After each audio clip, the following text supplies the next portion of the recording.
Beneath the waves, hidden for thousands of years, lies one of history's greatest mysteries.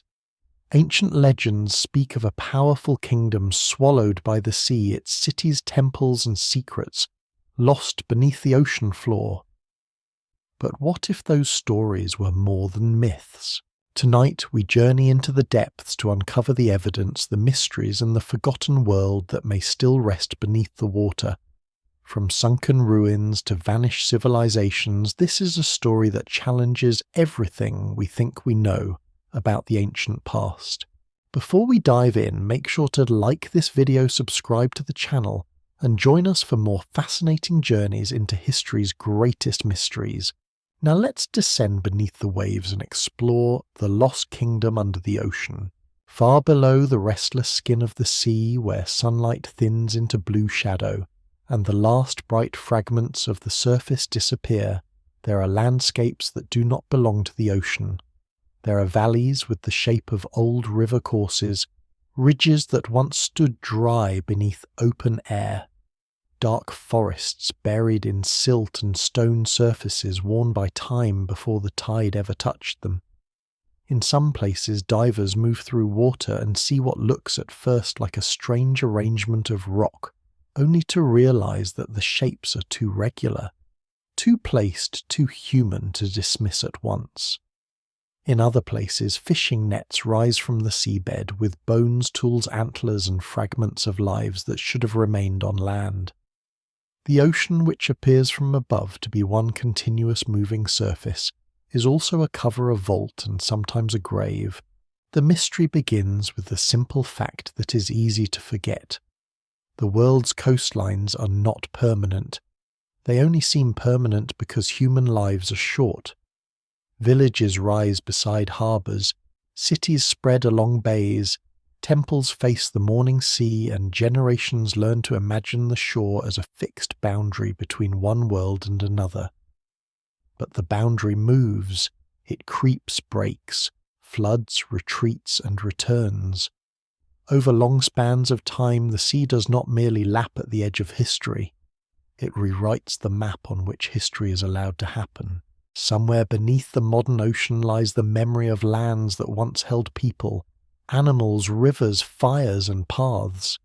They were not mythical continents glowing with impossible towers, not the grand inventions of later storytellers, and not proof of every sunken legend ever whispered around a fire. They were real places formed by climate and geology, inhabited by human beings who knew the shape of their world as intimately as any later kingdom knew its roads and fields. What survives in the record suggests that parts of these worlds were rich, wide, and alive. Their disappearance was not a single dramatic plunge into the depths, but a long transformation interrupted at times by terrifying speed. Before we go deeper, take a moment to like the video and subscribe if this is the kind of history and mystery you enjoy. This is a story about a lost kingdom under the ocean, but it is also a story about the fragility of every map ever drawn. The phrase lost kingdom invites the imagination to rush ahead. It calls up drowned palaces, crowned rulers, carved gates, and a perfect city sealed under the waves. That image is powerful, but the older and stranger truth may be more compelling. The lost kingdom under the ocean may not have been a kingdom in the later sense at all. It may have been a broad human landscape, a chain of coastal settlements, hunting grounds, burial places, fishing camps, seasonal meeting points, and sacred shores that existed before written names, before stone cities, before the records that allow historians to speak with confidence. Its people may never have called it a kingdom. They may have known it only as home. The evidence remains incomplete because the sea is not a gentle archivist. Waves break stone. Salt eats bone. Currents scatter objects across miles. Sand buries one clue while exposing another far away. A wooden post, a hearth, a footprint or a worked flint may survive only by accident, trapped quickly in mud, or sealed beneath later sediment. Even then, the ocean makes discovery difficult. Archaeologists on land can walk across a field, mark a trench, and slowly peel back layers of soil. Beneath the sea, every movement is limited by breadth, visibility, weather, tides, technology, and cost. The ancient shoreline is there, but it's hidden inside a world that does not want to stand still. And yet the clues keep appearing.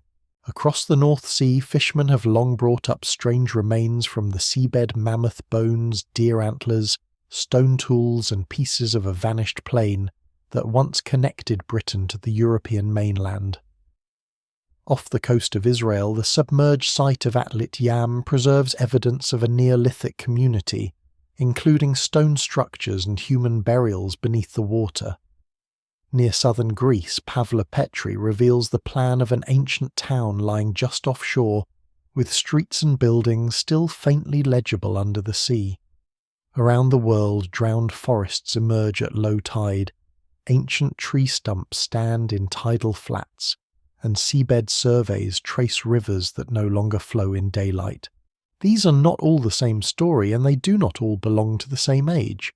Some are prehistoric, some are ancient, some are the result of gradual sea level rise, and others were shaped by earthquakes, land subsidence storms, or local geological change. No single explanation fully accounts for every drowned place. But together they prove something important. The ocean has taken human worlds before. It has covered land where people lived, worked, buried their dead, and watched the horizon without knowing that the horizon would one day pass over them. The most powerful lost kingdoms are not always the ones with carved monuments. Sometimes they are the places erased before they can leave names behind. A society without writing may disappear from memory, not because it was simple, but because the materials of its life were fragile. A boat made from timber, a shelter built from reeds, a basket, a fishing net, a hearth beside a river mouth, a trackway across marshland, all can vanish quickly, unless conditions are kind. Even stone tools can lose their context, and without context an object becomes a whisper instead of a sentence. Still, the seabed contains patterns. Ancient people were drawn to coasts for reasons that remain familiar. The meeting of land and water offers food from many sources at once. Fish, shellfish, birds, reeds, salt marsh animals, freshwater streams and seasonal migrations all gather near the edge. A coastline can be a road, a pantry, a border, and a meeting place. It can support communities that move lightly and understand their world, in ways that leave few monuments but deep knowledge. Scholars still debate how much early coastal life shaped human expansion, because so much of the relevant evidence now lies underwater. The very places that may have mattered most are among the hardest to study. This is one of the quiet ironies of deep history. Humanity may have spent some of its most important early chapters along shores that no longer exist. The routes by which people moved the places where they gathered the foods that sustained them, and the stories they told about water and land may have been partly swallowed by rising seas at the end of the last ice age. The archive has not been destroyed entirely, but it has been displaced downward beneath meters of water and layers of moving sediment. To understand the lost kingdom under the ocean, the story must begin before the sea claimed it. It begins in a colder world when ice sheets locked away vast amounts of water and shorelines stood far beyond their modern limits. It begins when what is now seafloor was open ground crossed by animals and humans beneath wide skies. It begins when the map of Earth looked familiar in its continents but strange in its edges, as if the planet had drawn itself with a different hand. The mystery, then, is not only where the ruins lie beneath the waves. The deeper mystery is how much of the human past once unfolded on land that no longer exists, and how much of that past can ever be recovered. Beneath the ocean there may not be a single lost kingdom waiting with a name carved above its gate. There may be something more elusive, a vanished human world spread across drowned plains, river mouths, Islands, lagoons, and low coasts preserved in fragments and shadow. Its towers, if it had any, are gone. Its language, if it left one, has not survived. But the ground it occupied remains folded into the seabed, still holding the shape of valleys, channels, and shores. Above it, waves move without memory. Below them, the old horizon waits. The world that holds the lost kingdom begins not under water but under ice. Long before the modern shoreline takes its familiar shape, the planet enters the last great cold phase of the Ice Age, and enormous sheets of ice gather across the northern continents. They spread over Canada, Scandinavia, parts of Britain, northern Europe, and vast highland regions elsewhere, locking up water that would otherwise belong to the sea. The change is not small. It lowers global sea level by more than 100 meters at the height of the last glacial maximum, exposing continental shelves that today lie far beneath waves, shipping lanes, and fishing grounds. The map of the world stretches outward. Coastlines move away from their present edges. Islands become hills on broad plains. Channels become valleys. Straits become dry corridors. The ocean withdraws and a different earth appears. For people living then, this is not an extraordinary event. It is simply the world they know. No one stands on a cliff and thinks that the true coast should be somewhere else. The dry lands exposed by lower seas are not temporary in human experience, because many generations can live and die while the shoreline remains far beyond the modern one. These places have seasons, animals, paths, rivers, marshes, and weather. They are crossed by herds and hunters. They hold freshwater channels that cut through what is now seabed. They are shaped by wind, frost, and vegetation, not by tides. What appears to the modern mind as lost land is to the people of that colder age ordinary ground. This is one reason the mystery is so difficult to imagine correctly. The land beneath the ocean was not always a fringe, a narrow beach, or a strip of mud waiting to be drowned. In many regions it was expansive. The continental shelves around Europe, Southeast Asia, Australia, the Americas, and other parts of the world formed broad lowlands during glacial periods. Some were harsh, cold, and wind-scoured. Others were rich mosaics of river valleys, wetlands, grasslands, and sheltered coasts. In places where the shelf sloped gently, a fall of sea level exposed astonishing areas of land. A modern sea could hide an entire ecological world. In the North Sea basin, the vanished landscape often called Doggerland stretches between Britain and mainland Europe during parts of the late Ice Age and early post-glacial period. It is not a single flat plain, but a changing environment of rivers, lakes, marshes, wooded zones, and higher ground. Far to the east, lower sea levels expose large areas of what is now the Sunda Shelf, joining parts of mainland Southeast Asia, with islands such as Borneo, Java, and Sumatra, into a greater landmass known to scholars as Sunderland. Between Australia, New Guinea, and Tasmania, other exposed lands form the larger Pleistocene continent of Sahel. Around many modern coasts, similar but smaller vanished landscapes appear. The evidence remains incomplete in many regions, yet the broad pattern is clear.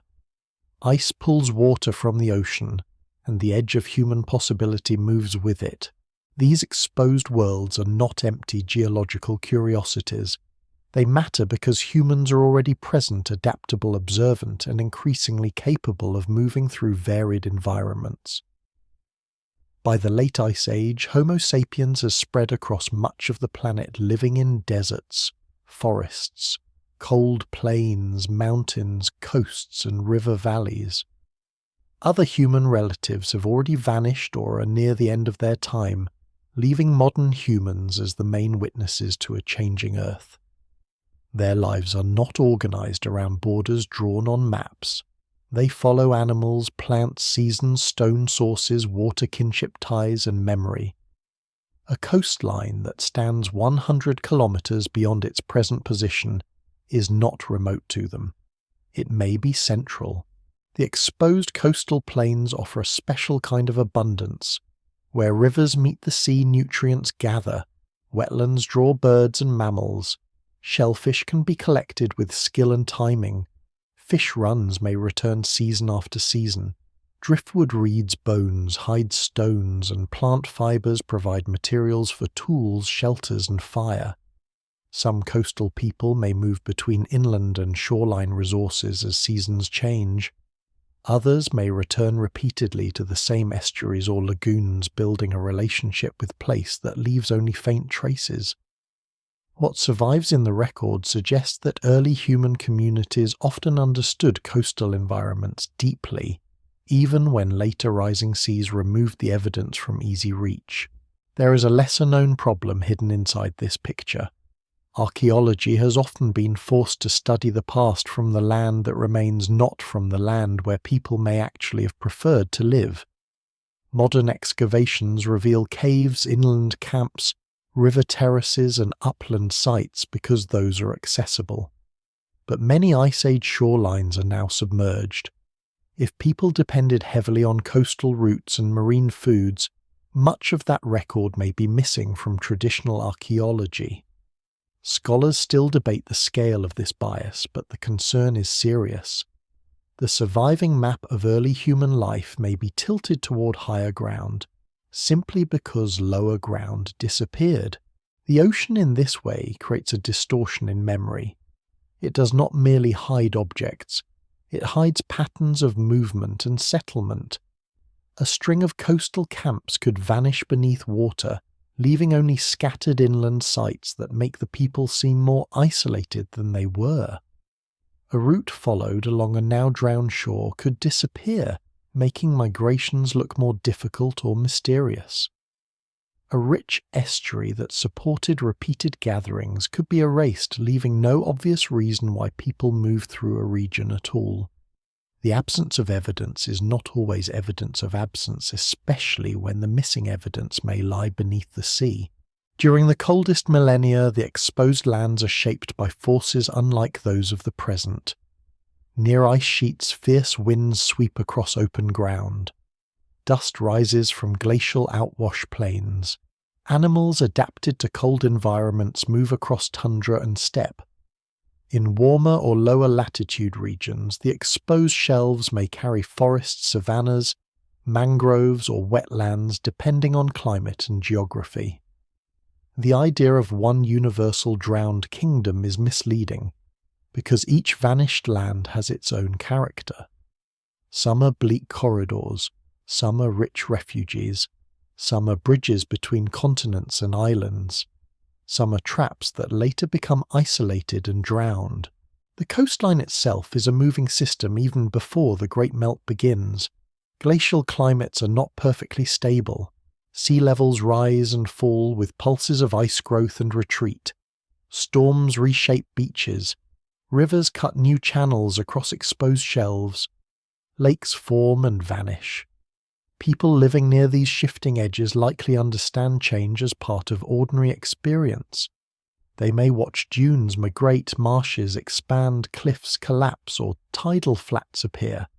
Yet nothing in ordinary experience prepares a society for the full transformation that follows when the ice sheets begin to release their stored water back to the sea. The lost kingdom under the ocean begins then as a kingdom of absence from modern maps. It is not one site alone, and it is not proved by a single wall or artifact. It is the combined implication of geology, sea-level science, submerged landscapes, and scattered archaeological finds. The dry lands of the Ice Age were real. People lived during the time those lands existed. Coastal environments would have drawn them for practical reasons. Many of those environments are now underwater. From these facts, a careful image emerges not of a fantasy empire, but of a human world whose most important ground has been removed from sight. This makes the modern sea strangely deceptive. A person looking across the North Sea, the Persian Gulf, the English Channel, the Gulf of Mexico, or the shallow waters around Southeast Asia sees water and assumes permanence. But beneath that water are older surfaces, some carved by rivers, some crossed by animals, some perhaps marked by human fires. The waves cover a former world with such completeness that it seems never to have existed. Yet the shape of the seabed remembers. Sonar finds old channels. Cores bring up peat and pollen. Dredges recover bones from animals that once grazed where trawlers pass today. The first great clue, therefore, is not a ruin. It is the shoreline itself shifted across time. The ocean's present edge is only the latest position in a long argument between ice and water. Once that is understood, the lost kingdom becomes less impossible and more unsettling. It does not need to be invented.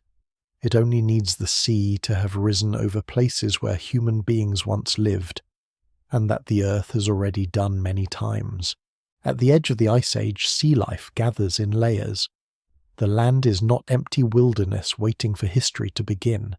It is already known, walked, watched, and remembered. People move through it with the kind of attention that leaves little behind but changes everything for those who possess it. They know where fresh water lies after dry weeks, where animals cross a ridge at dawn, where reeds grow straight enough for binding, where stone breaks cleanly, where shellfish can be taken without wasting effort, and where the tide, if there is a tide, turns dangerous. The coast is not a line to them.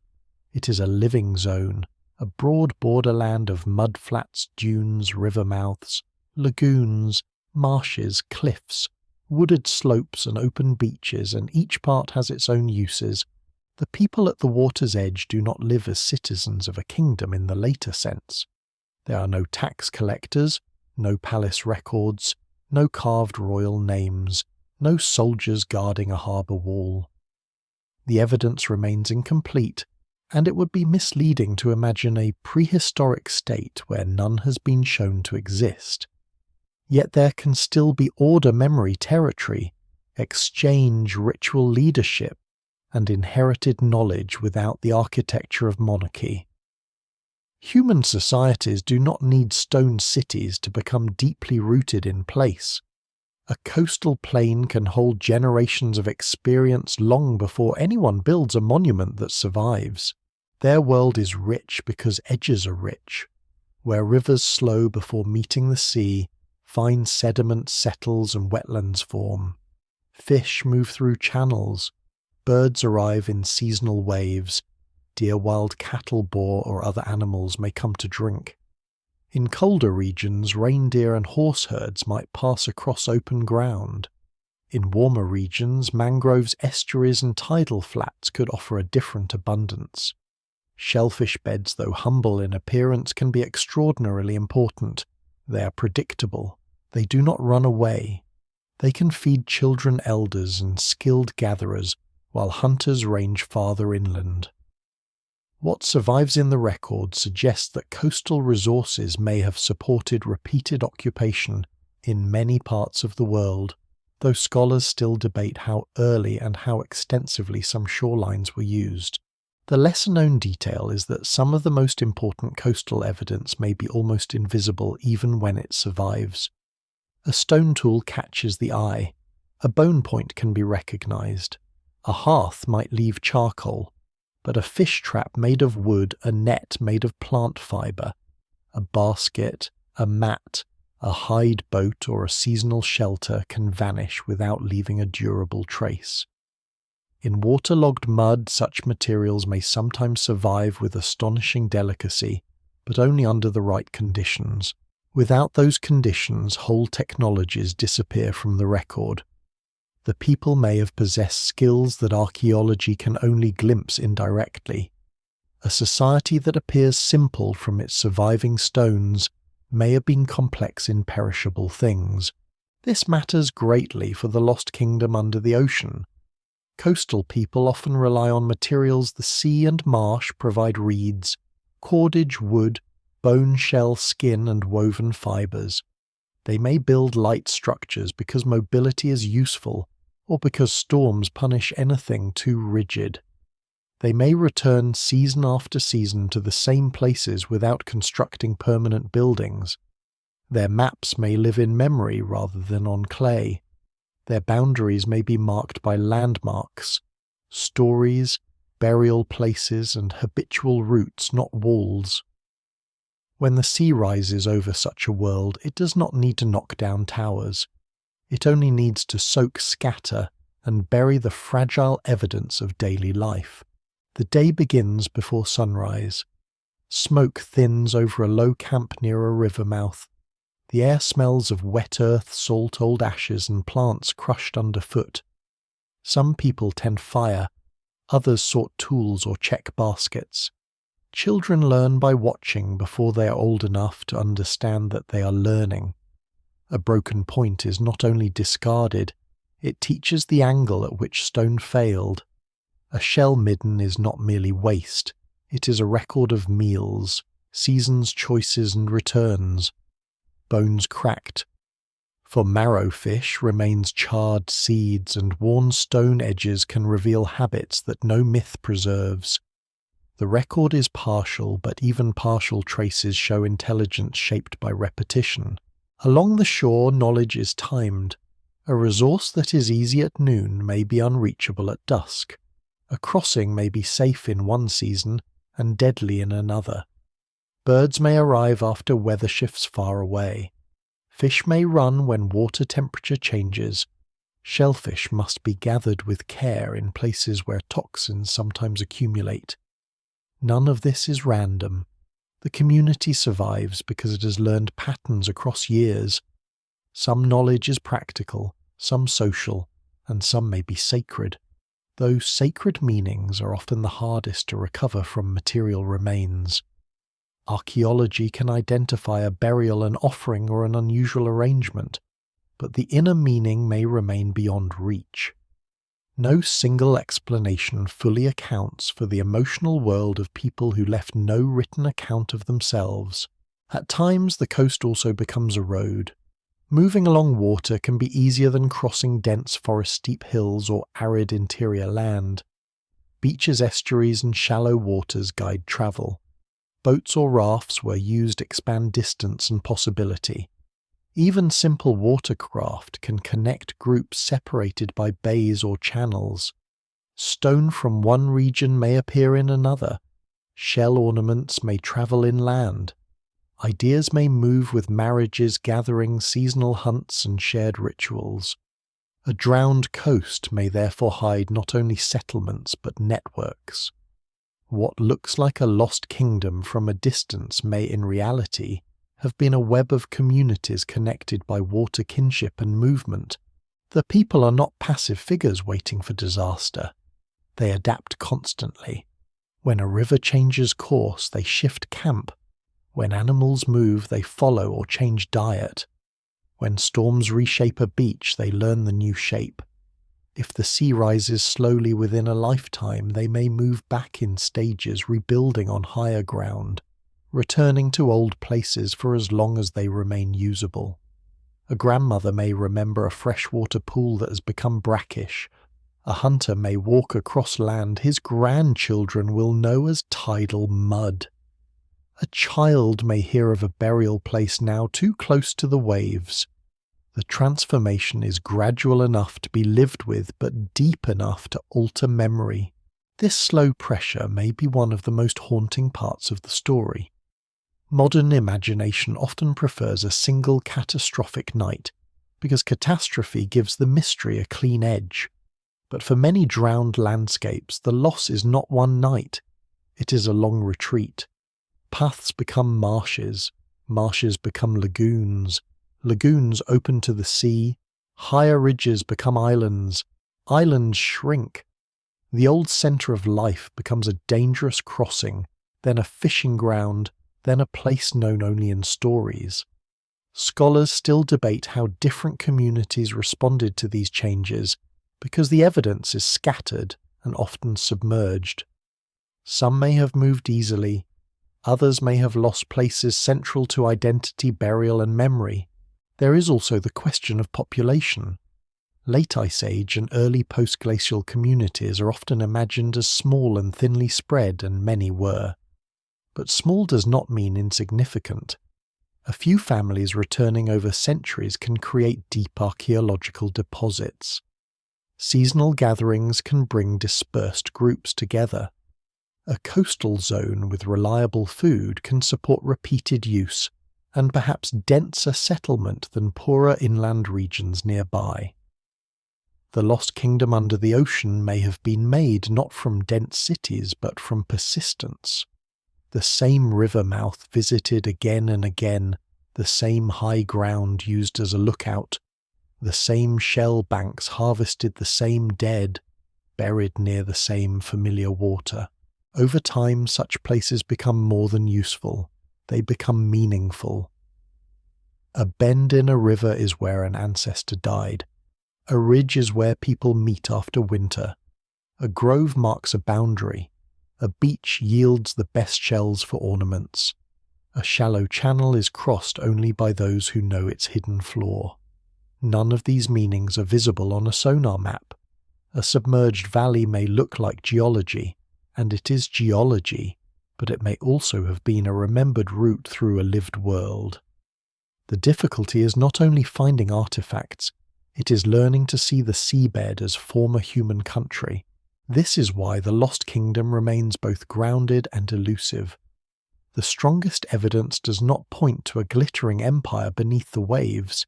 It points to something older and perhaps more important people, making a world along coasts that later vanished. Their lives are mostly gone, yet the logic of their presence remains.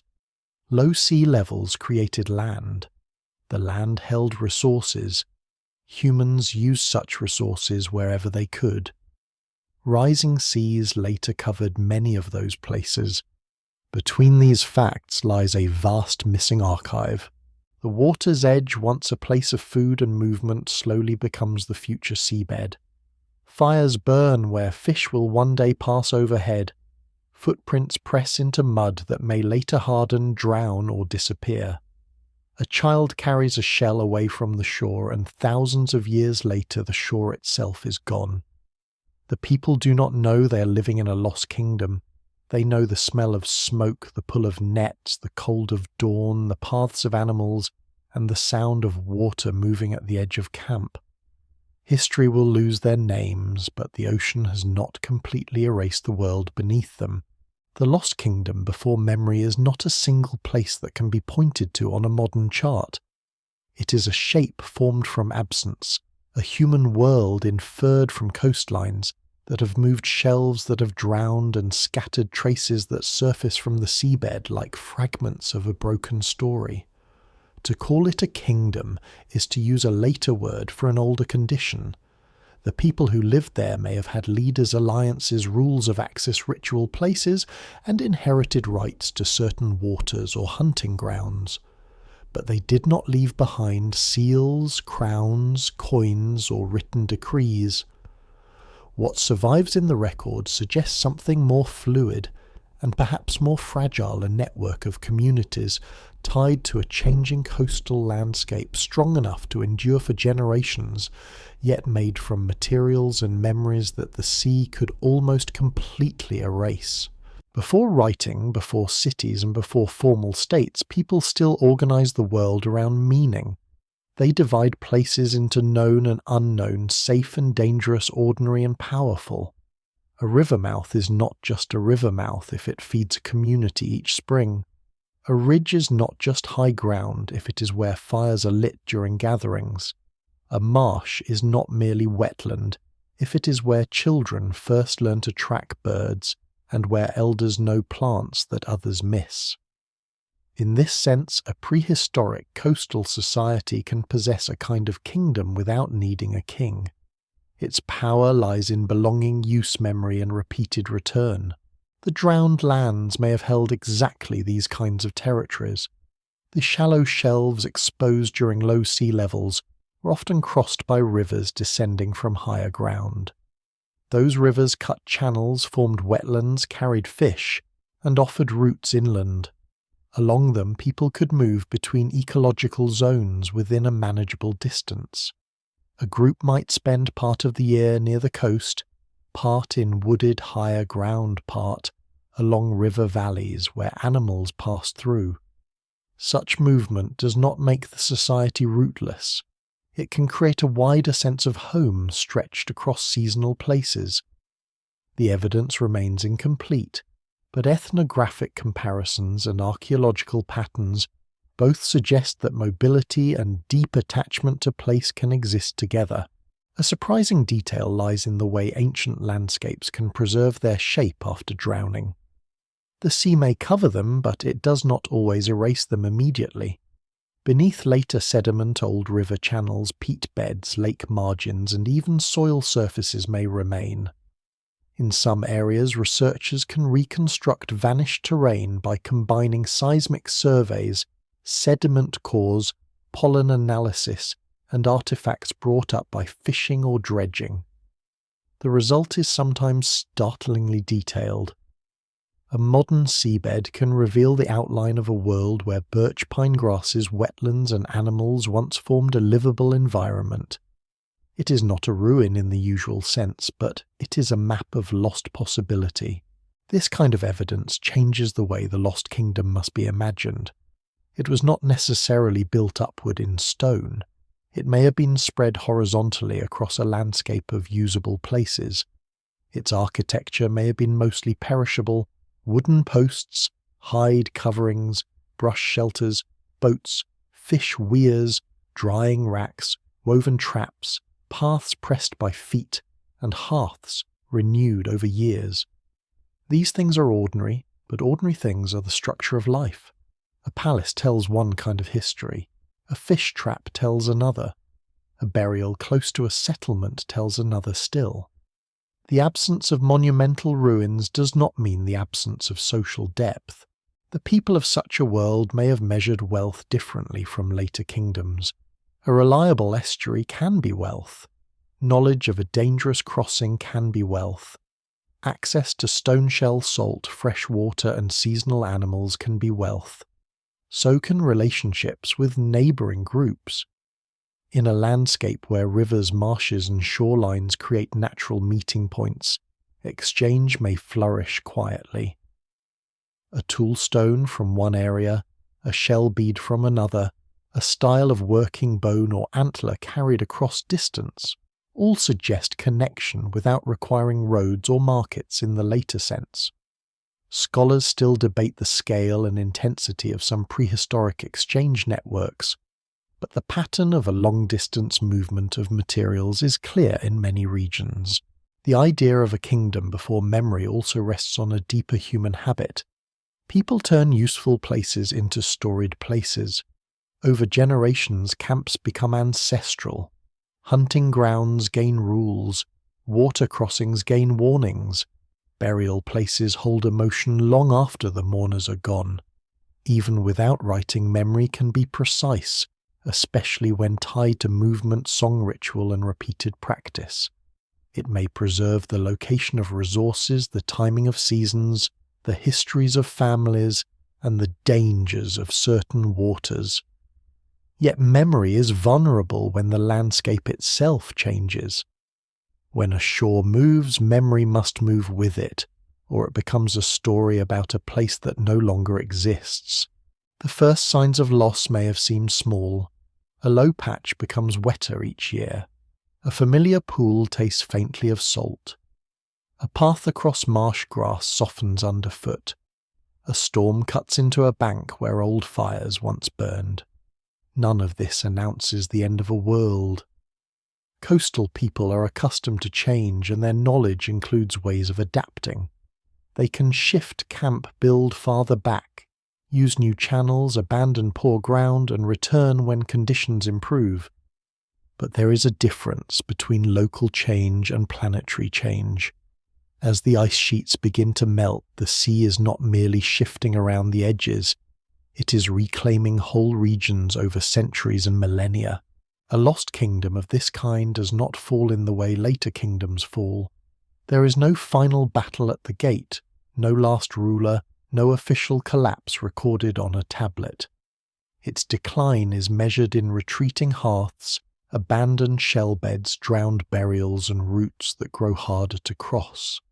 A meeting place becomes an island becomes a sandbank disappears beneath rough water. People who once walked between territories must find boats or take longer routes inland. Groups that once met regularly may become separated. Others may gather in new places carrying fragments of older traditions with them. No single explanation fully accounts for how each community responds, because the answer depends on local terrain, climate, technology, population, and social ties. In some regions, the transformation may have created opportunity as well as loss. New bays can form rich estuaries. Rising water can bring fish into newly flooded valleys. Wetlands can expand before they are swallowed. People are not merely victims of environmental change, they are skilled observers who exploit shifting conditions. A drowned plain may pass through generations of usefulness as it changes from grassland to marsh, from marsh to lagoon, from lagoon to open water. The tragedy is not always immediate. Sometimes a landscape gives while it's being taken away. This makes the mystery more human. The Lost Kingdom under the ocean is not simply an archaeological puzzle about where objects lie.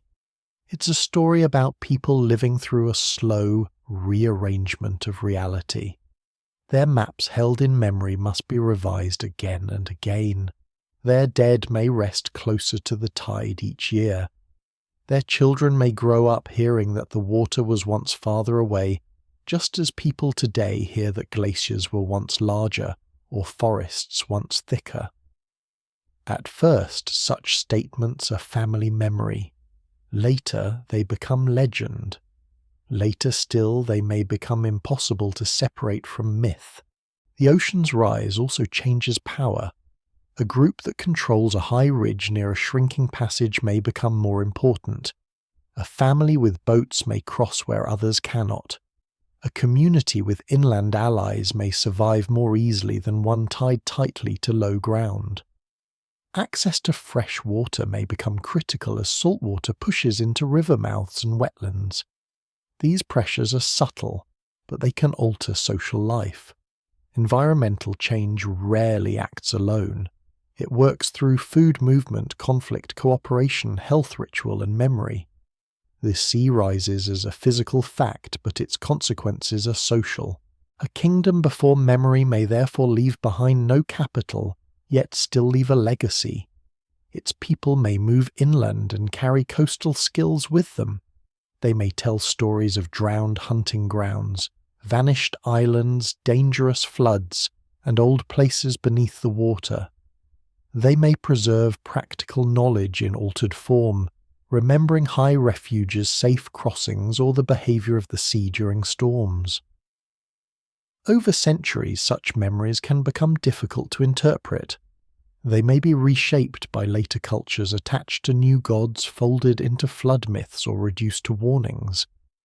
The evidence for direct survival of specific stories across immense spans is often debated, and caution is necessary.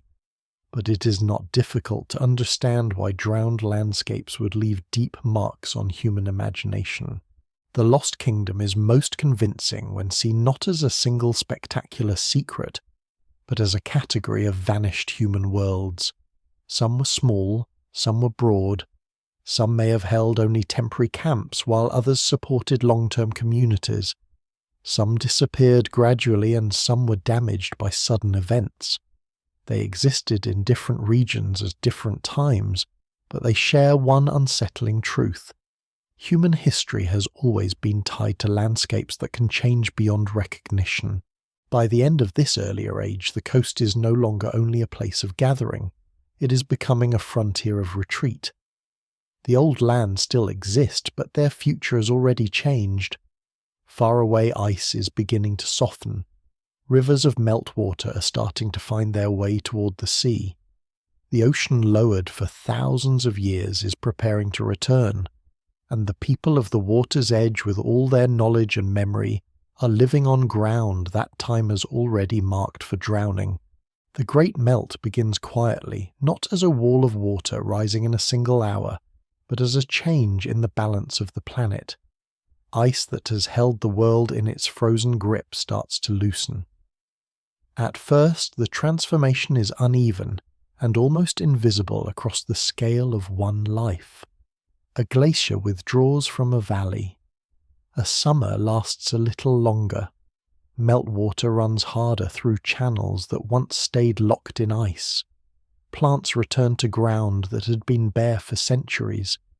Animals shift their roots. The air carries different seasons. Far from the coast, these signs belong to land and weather, but every stream of meltwater eventually joins a larger story. Water released from ice enters rivers, lakes and seas. The ocean lowered for ages begins to climb. For the communities living near the old shorelines, the first changes may not seem like the beginning of an ending. The sea is always moving. Storms can bite into dunes. Tides can fill a flat and then uncover it again. A channel may deepen. A sandbar may shift. A marsh may spread. Coastal people are used to reading instability. Their lives depend on it. Yet the warming after the last glacial maximum is not an ordinary local rhythm. It is a planetary turning point.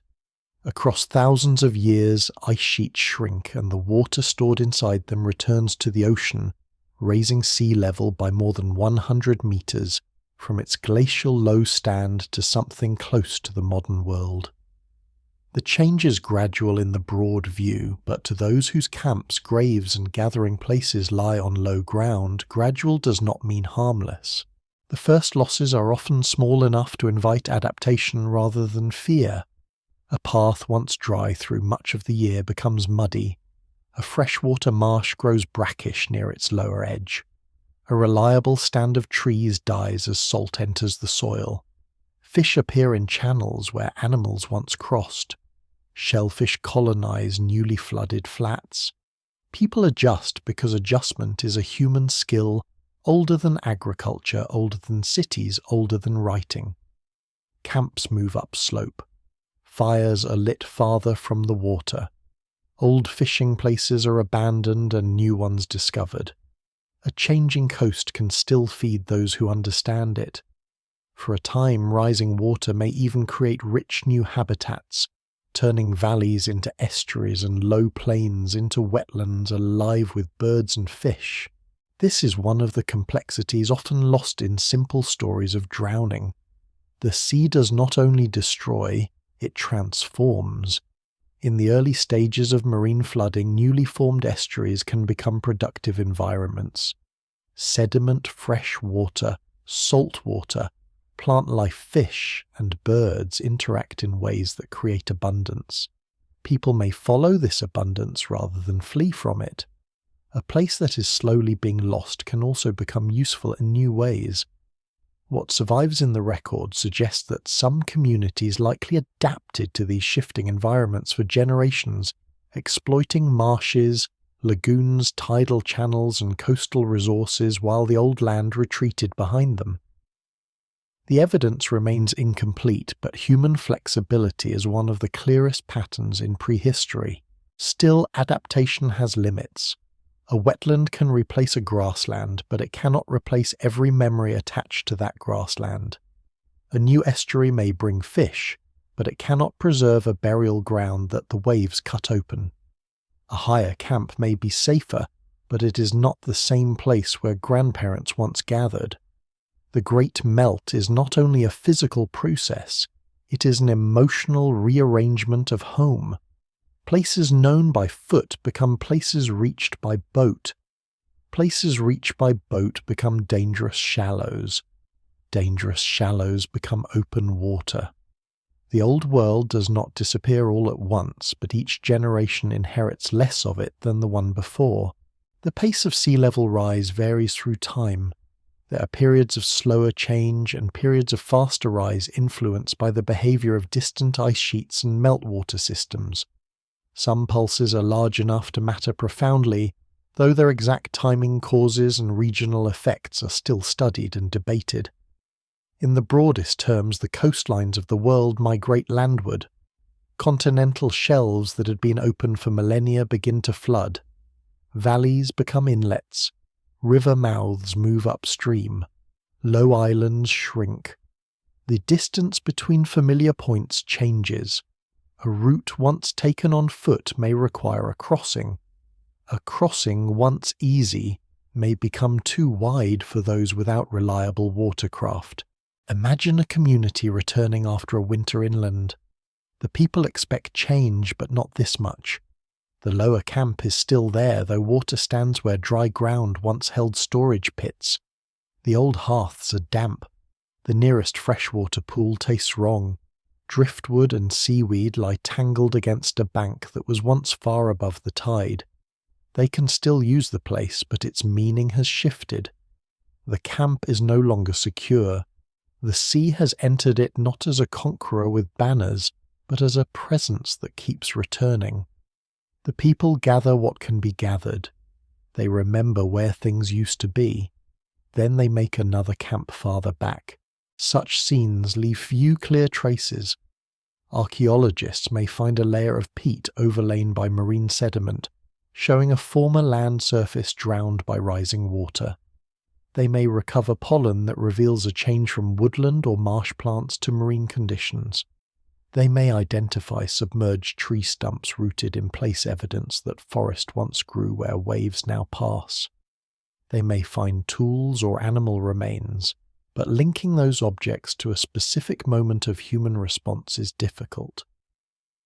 No single explanation fully accounts for the lived experience behind the layers. The sediments record transformation. The human grief or ingenuity inside that transformation must be inferred with caution. The Great Melt also changes the geography of connection. During lower sea levels, exposed land bridges and broad plains allowed movement between regions that are separated today. As the water rises, these connections narrow and break. Britain slowly becomes separated from the continent. Parts of Southeast Asia that once formed a connected shelf become islands divided by shallow seas. Tasmania is cut off from mainland Australia. Other coastal corridors disappear underwater. In some places, isolation grows. In others, seafaring becomes more important. Water can divide, but it can also connect those who learn to cross it. The same sea that erases a walking route may open a maritime one. For people living through this change, the world becomes more complicated. Knowledge must become more flexible. A shoreline remembered by elders is no longer the shoreline children learn. The best crossing shifts. The safest camp moves. The animals change their patterns as habitats change around them. Some groups may become more coastal, taking advantage of new marine resources. Others may retreat inland, following rivers upstream or seeking higher ground. Some may merge with neighbouring groups. Others may lose contact. Scholars still debate the details for many regions because the evidence is scattered across land and sea, but the general pressure is unmistakable. Rising water redraws the human map. There is also danger in the slow nature of the crisis. A sudden disaster announces itself. Slow change can be argued with minimized or absorbed until its consequences become irreversible. If the sea takes a little more ground every few years, a community may simply move the camp again. But after enough movements, the old territory is gone. After enough losses, the seasonal round breaks. After enough flooding, the familiar places exist only in memory. The people have survived, but the kingdom has not. This is a quiet form of collapse without ruins burning or armies marching. It is a collapse of geography. The ocean's rise may also have altered belief. Water that claims land can become more than a natural force in human imagination. It can become a boundary between living and dead past and present safety and danger. If a burial place is drowned, the sea holds the ancestors. If a hunting ground vanishes, the sea covers the old abundance. If a storm exposes bones or tools from a place, Thought lost, the water becomes a keeper of hidden things. It is impossible to reconstruct these beliefs directly for most prehistoric coastal societies, and the evidence remains incomplete, but the symbolic power of drowning landscapes is easy to understand. Human beings make meaning from the places that shape them, especially when those places disappear. As the melt continues, the Lost Kingdom enters its long twilight. It is not yet gone. People still live near its edges. They still use its resources. They still remember routes across it. But the balance has changed. The future belongs increasingly to water. Each year of warmth releases more from the ice. Each rise in the ocean pushes the shore farther inland. The landscape that once gave shape to a human world becomes fragmented, then unstable, then dangerous. What had been central becomes marginal. What had been home becomes coast. What had been coast becomes seabed. The Great Melt is therefore not merely a climatic event. It is the slow unmaking of a world before written memory can catch it. It turns plains into bays, forests into drowned stumps, camps into silted shadows, and familiar horizons into open sea. The people at the water's edge do not vanish as easily as the land. Many survive by moving, adapting, marrying into other groups and carrying knowledge elsewhere. But the places themselves are less fortunate. Their names fade, their landmarks sink, their stories detach from the ground that created them. Beneath the rising ocean, the Lost Kingdom begins to pass from lived reality into memory, and from memory into mystery. There are moments when the sea does not rise like a slow thought, but arrives with the force of an ending. The Lost Kingdom under the ocean is shaped by centuries of gradual change, yet gradual change is not the whole story. A coast already weakened by rising water can be broken suddenly by storms, earthquakes, landslides, tsunamis, collapsing ice, or the sudden release of meltwater from lakes trapped at the edges of glaciers. These events do not need to drown an entire world in one impossible night to become catastrophic. They only need to strike places already vulnerable to turn retreat into panic, to erase a settlement that had survived every smaller warning before it. The ancient coast is a place of memory, food, and movement, but it is also a place exposed to violence. Low plains near the sea offer abundance because water gathers there, and that same low ground makes them dangerous when water surges in. A storm tide can push salt water far into a marsh. A tsunami can cross a coastal flat with terrifying speed. A river swollen by meltwater can cut through banks and change its mouth. A barrier beach can fail, allowing the sea to enter a lagoon or valley that had seemed protected. What survives in the record suggests that many drowned landscapes were shaped by both long-term sea level rise and shorter episodes of extreme disturbance. Scholars still debate the details of individual events, but the combination is not unusual. Slow pressure prepares the land. Sudden violence finishes parts of the work. To understand this, it is useful to imagine the coast not as a hard wall, but as a living skin. Dunes, marshes, peat beds, forests, lagoons, and river mouths all absorb and resist water differently. When sea level is stable, these systems can adjust. Marsh plants trap sediment, beaches shift, rivers build deltas, forests hold soil. But when sea level keeps rising, the coast becomes more fragile. Salt water reaches farther inland, peatlands saturate and collapse, trees die at their roots. Storms begin from a higher base, so the same storm can reach farther than it would have in an earlier generation.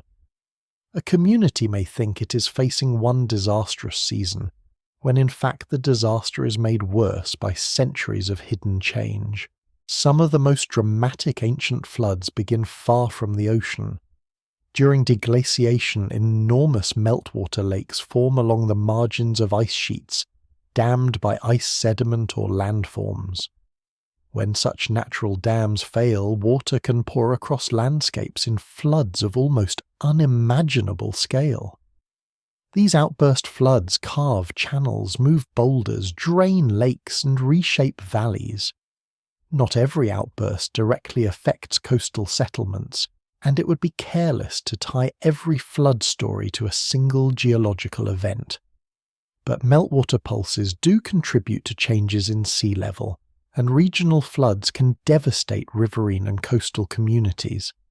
The evidence remains incomplete in many cases because the same water that destroys can also scatter or bury the traces of those who witnessed it. At the shoreline itself, tsunamis leave a different signature. They may be caused by undersea earthquakes, volcanic collapse, or submarine landslides.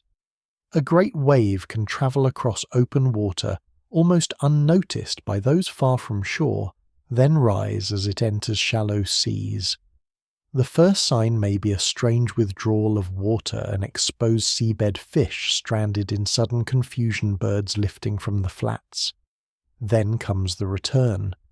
The wave is not like a simple breaking wave on a beach. It is a moving mass of water carrying sandstones, trees, animals, and debris, pushing inland with a force that can tear structures apart and leave marine sediment over former land surfaces. Archaeologists and geologists can sometimes identify tsunami deposits, but interpreting them is difficult, especially when later storms and tides disturb the same layers.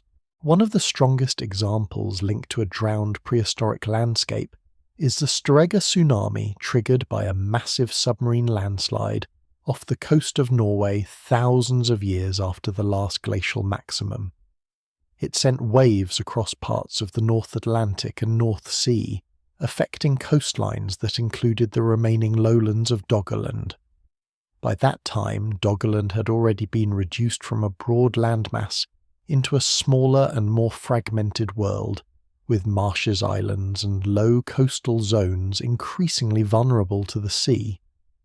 The tsunami was not the only cause of Doggerland's disappearance, and no single explanation fully accounts for the end of that landscape.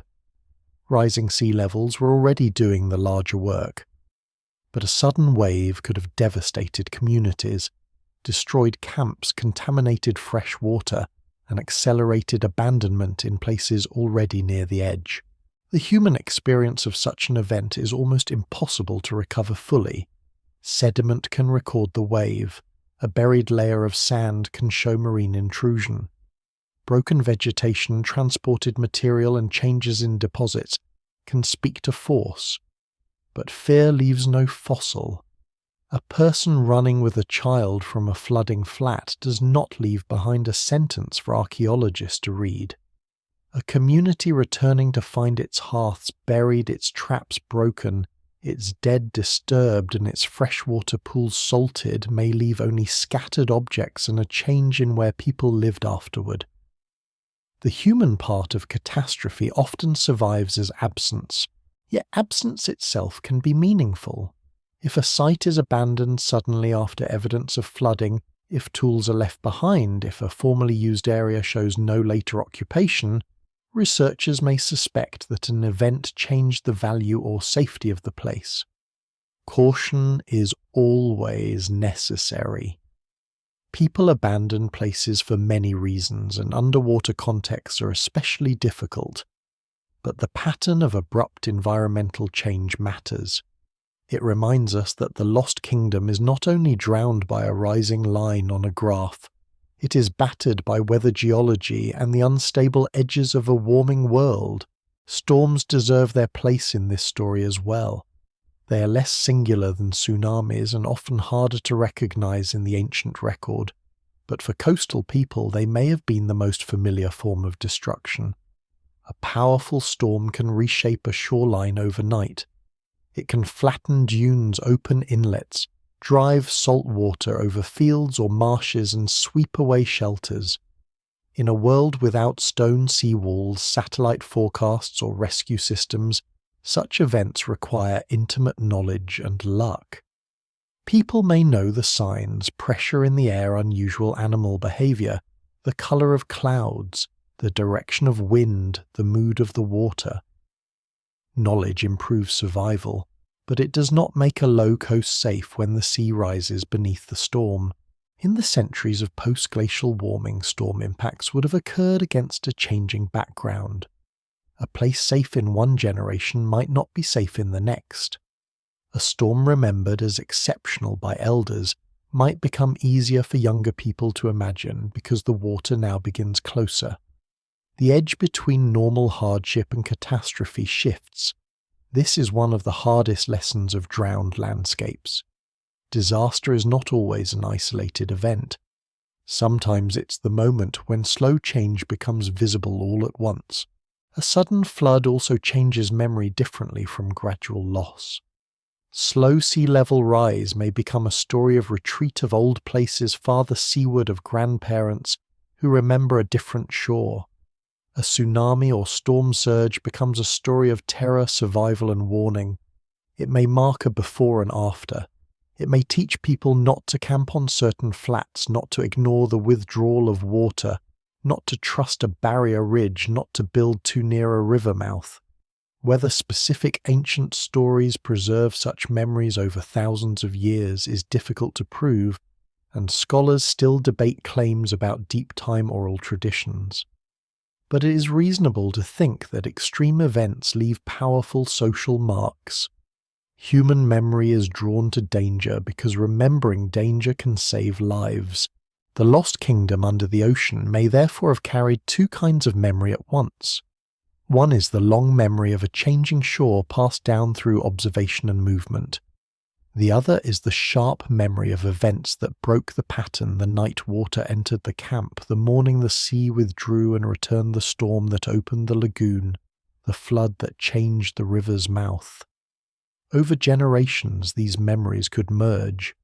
A landscape lost over centuries might be remembered through a single overwhelming image because stories compress time. The sea that rose slowly becomes the sea that came for the world. This compression may explain why later legends of drowned lands so often feel sudden even when geological change was gradual. Human storytelling favors turning points. A slow migration of the coastline is difficult to hold in one image. A wave over a town is unforgettable. The challenge is to respect the emotional truth of such stories without mistaking every legend for a literal record. There were sudden floods. There were drowned settlements. There were catastrophic waves. There were also centuries of incremental retreat. The mystery lies not in choosing one and rejecting the other, but in understanding how they work together. For the people living through it, the result could be devastatingly practical. Salt in freshwater sources may force a move. Loss of marsh plants may reduce material for weaving and building. Death of trees may remove fuel and shelter. Flooded paths may cut off seasonal routes. Burial places may become inaccessible or exposed. Fish may become more abundant in one zone even as land animals disappear from another. A community may survive the event but lose the pattern that made life stable. In that sense, catastrophe is not always measured by death alone. It is measured by the breaking of relationships between people and place. After a sudden flood, the landscape is familiar and unfamiliar at once. A ridge still stands, but the ground below it is gone. A channel now cuts where children once crossed. Debris hangs in trees. The smell is salt mud decay and broken vegetation. Objects are found where they should not be. A tool from one household lies far from its hearth. A tree trunk rests across a path. Fish gleam in a pool left behind by retreating water. Survivors can rebuild, but not everything can be restored. Some places become taboo. Some become dangerous. Some become stories. The ocean does not need to remember what it has done. The people do. And when those people move inland or along the coast, they carry the memory of water that cannot be trusted. Over time, as the old land sinks from sight, the exact shape of the disaster may blur. What remains is the knowledge that a world once stood where water now lies, and that the sea can cross boundaries humans believe are fixed. The Lost Kingdom passes deeper into mystery, not only because it is drowned, but because the events that wounded it are preserved in fragments: a sand layer, a broken forest, a scattered tool, a story of water coming without warning. By the time the waves settle, the map has changed again. The slow crisis continues, but now it has a sharper edge. The sea has shown that it can move not only by generations, but by hours. And beneath the surface, where the old ground grows quieter, the evidence waits in pieces for a later age to learn how to read it. Long after the people are gone, long after the shoreline has moved beyond recognition, the traces remain beneath the waves in forms both obvious and nearly invisible. They are not arranged for discovery. They do not sit neatly on the seabed like exhibits in a museum. They are buried under sand, sealed inside peat, scattered by currents, hidden beneath kelp, broken by dredges, or disguised as ordinary stone. The ocean covers them with a restless patience, yet every so often it gives something back. A fishing vessel pulls up an antler tool from a place where no deer should be. A diver sees the dark stumps of a drowned forest rooted in ancient soil. A core drilled from the seabed brings up pollen from plants that once grew in open air. A sonar image reveals the ghost of a river channel winding beneath modern water. The Lost Kingdom does not speak in one voice, it speaks in fragments. Underwater archaeology begins with the recognition that these fragments belong to landscapes, not isolated curiosities. A stone tool found offshore is interesting, but a tool placed inside a reconstructed river valley, beside an ancient shoreline near a peat bed full of plant remains, becomes more powerful. It gains surroundings. It becomes part of a former world. The evidence remains incomplete because underwater contexts are notoriously difficult, but the method has grown more refined. Researchers now combine archaeology, geology, oceanography, remote sensing, and environmental science to rebuild drowned terrain. They look not only for objects made by people, but for the shape of the world those people inhabited. The first clues often come from the seabed itself. Modern mapping technologies can reveal ridges, basins, channels, terraces, and submerged shorelines. Multi-beam sonar sends sound down to the sea floor and measures the return, producing detailed models of underwater topography. Seismic surveys send energy through sediment layers, allowing researchers to see buried forms beneath the surface. These tools can expose ancient river systems, lake beds, and coastlines, now covered by marine deposits. The result can feel uncanny. A place that appears on the surface as open sea suddenly shows the bones of a vanished landscape, a river bending through a plain, a low hill, a drowned valley, a basin where fresh water once gathered. Sediment cores add another layer. A tube pushed into the seabed can recover a vertical record of time. In one layer there may be marine sand, in another peat, in another clay from a freshwater marsh. Pollen grains trapped inside sediment can identify plants that once grew nearby. Diatoms and tiny shells can reveal whether water was fresh, brackish, or marine. Charcoal flecks may suggest fire, though determining whether a fire was natural or human-made requires care. Seeds, insect remains, and microscopic organisms can help reconstruct climate and environment. What looks like mud to an untrained eye may contain an entire archive of ecological change. Sometimes the evidence is startlingly direct. Submerged forests, for example, preserve ancient trees where they once grew. Their stumps remain rooted in old soil now covered by tides or shallow sea. These forests show that dry land, woodland, or wetland once existed where waves now move. Around parts of Britain, Europe, North America, and elsewhere, drowned tree remains have emerged from coastal flats, and near-shore waters, often after storms strip away sand. Such forests are not cities, but they are monuments of another kind. They show the coastline's movement in wood and root. They also remind us that people may have walked among those trees, cut branches from them, watched animals pass between them, or used their edges for shelter. Stone tools are among the most durable signs of human presence, yet even they can be difficult to interpret underwater. A worked flint may be carried by natural processes from one place to another. It may be dredged from sediment without precise context. It may come from a site disturbed by later currents.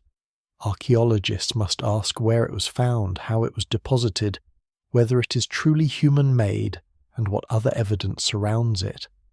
A single tool can excite the imagination, but a pattern of tools, environmental remains, and undisturbed sediment is far stronger. No single explanation fully accounts for every offshore find, and caution separates serious archaeology from wishful thinking.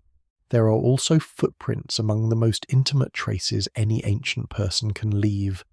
In rare places, human and animal tracks are preserved in mud or silt, later hardened or buried under conditions that protect them. When such footprints are found near ancient coastal or wetland settings, they offer something that tools cannot. A tool may travel. A footprint records a body in motion at a specific surface. It shows direction, size, pace, and sometimes the presence of children or groups moving together. The evidence remains rare and vulnerable, but when it survives, it collapses distance. A footprint is not a symbol of human presence. It is human presence. The lesser-known surprise is that underwater sites can sometimes preserve organic materials better than exposed land sites. Salt water and currents can destroy, but waterlogged oxygen-poor sediment can protect wood plant fibers, bone, and other fragile remains from decay. In such conditions, archaeologists may find wooden stakes, woven materials, preserved plant remains, or worked organic objects that would have vanished on dry ground. This is one reason submerged archaeology can transform understanding. It does not merely repeat what land archaeology already knows. In fortunate conditions, it reveals technologies and lifeways built from perishable materials, the very things most often missing from prehistory. The challenge is reaching those conditions before they are lost. Coastal erosion, fishing activity, construction, dredging, storms, and climate-driven sea changes can expose and damage underwater sites. Once protective sediment is removed, fragile remains may decay quickly. Archaeologists often work against time recording what can be recorded before the sea changes again. A drowned site may have rested undisturbed for thousands of years, only to be damaged in a decade by modern activity. The ocean preserves and destroys according to no human schedule. In the search for the lost kingdom under the ocean, the most important discoveries are often not spectacular in the popular sense. A peat layer may matter more than a stone wall. A pollen sequence may be more revealing than a dramatic ruin. A scatter of animal bones may show which species lived on a drowned plain. A fish trap, if preserved, may reveal repeated use of a tidal channel. A cluster of hearths may show seasonal return. A burial carefully studied may show health, diet, ancestry, and ritual care. The story is built from patient evidence, not from a single hidden palace. This is where mainstream archaeology must push back gently against the pull of fantasy. The ocean does contain lost cities, drowned settlements, and ancient landscapes. It does not follow that every straight line on the seabed is a road, every unusual rock is a temple, or every flood legend records an advanced sunken civilization. Natural geology can produce regular forms. Erosion can mimic walls. Coral, basalt, beach rock, and fractured stone can deceive the eye, especially underwater, where light bends and scale is difficult to judge. Scholars still debate some ambiguous sites, but serious claims require context dating artifacts and careful comparison with natural processes. Mystery is strongest when it does not need to be forced. Even so, the real evidence is mysterious enough. Drowned riverbeds under the North Sea show where water once flowed across land that connected Britain and Europe. Submerged Neolithic remains off the coast of the eastern Mediterranean show that settled communities could be overtaken by changing seas. Ancient coastal towns in Greece and elsewhere demonstrate that the ocean can claim streets, courtyards, and buildings known to human history. Around the world, submerged cultural landscapes suggest that the edge of the sea has repeatedly swallowed places that mattered deeply to people. The Lost Kingdom is not proven by one site, but by the growing realization that human history is missing many of its coastal chapters. The work of discovery is slow and often uncomfortable. Divers operate in poor visibility, cold water, strong currents, and limited time. Remotely operated vehicles can explore deeper or more dangerous areas, but they separate researchers from the tactile world of excavation. Every object must be recorded in position before it is moved. Every sediment layer must be understood. Underwater excavation is expensive, technical, and easily disrupted by weather. A calm day can become useless with a change of wind. A promising site can vanish under sand for years. The sea is not only the subject of the investigation, it is also the obstacle. Yet this difficulty gives the evidence a particular weight. When a submerged landscape is carefully mapped, when cores confirm former soils, when artifacts appear in meaningful context, the result is not merely another ancient site, it is a recovery of land itself. The discovery says that the present map is incomplete, and that beneath modern water lies a former human stage. The people who lived there may remain unnamed, but their world becomes less abstract. It gains contours, plants, animals, tools, fires, and movement. It becomes possible to imagine not just that people were there, but how the place might have felt. A diver passing over such a site may not see a kingdom. There may be no towers rising through the blue, no grand stairway descending into darkness. There may be only a low spread of stones, a patch of peat, a buried wooden stake, a line of ancient tree stumps, or a worked flint lifted carefully from sediment. But the scale of the revelation is larger than the object itself. That small clue may mark a vanished shore. The shore may belong to a drowned valley. The valley may have been part of a landscape where people gathered for centuries. From one fragment, a world begins to reassemble. The ocean keeps most of its secrets by making them look ordinary. Mudstone, shell, and sand conceal the human past more effectively than any locked gate. To read them, researchers must learn the language of drowned ground.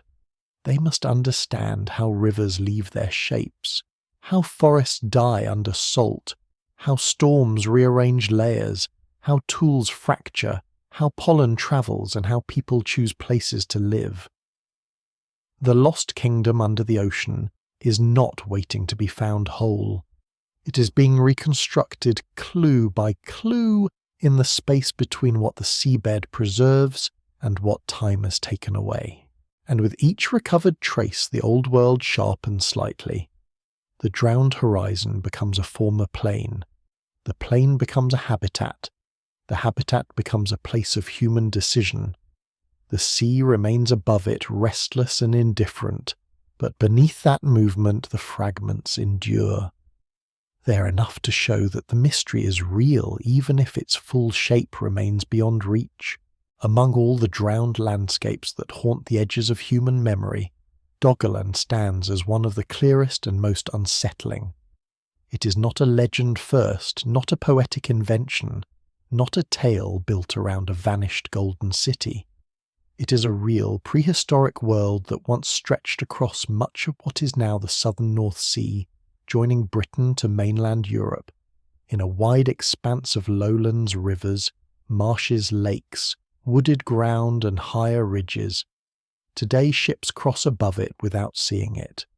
Storms pass over it. Fishing nets drag across parts of its buried surface. To modern eyes, the North Sea appears as a hard blue separation between islands and continent. To people of the late Ice Age and early Holocene, that separation did not yet exist in the same way. There was land there, and for a long time that land was home. The name Doggerland comes from the Dogger Bank, a shallow area of the North Sea known to fishermen, but the vanished world was far larger and more varied than one bank.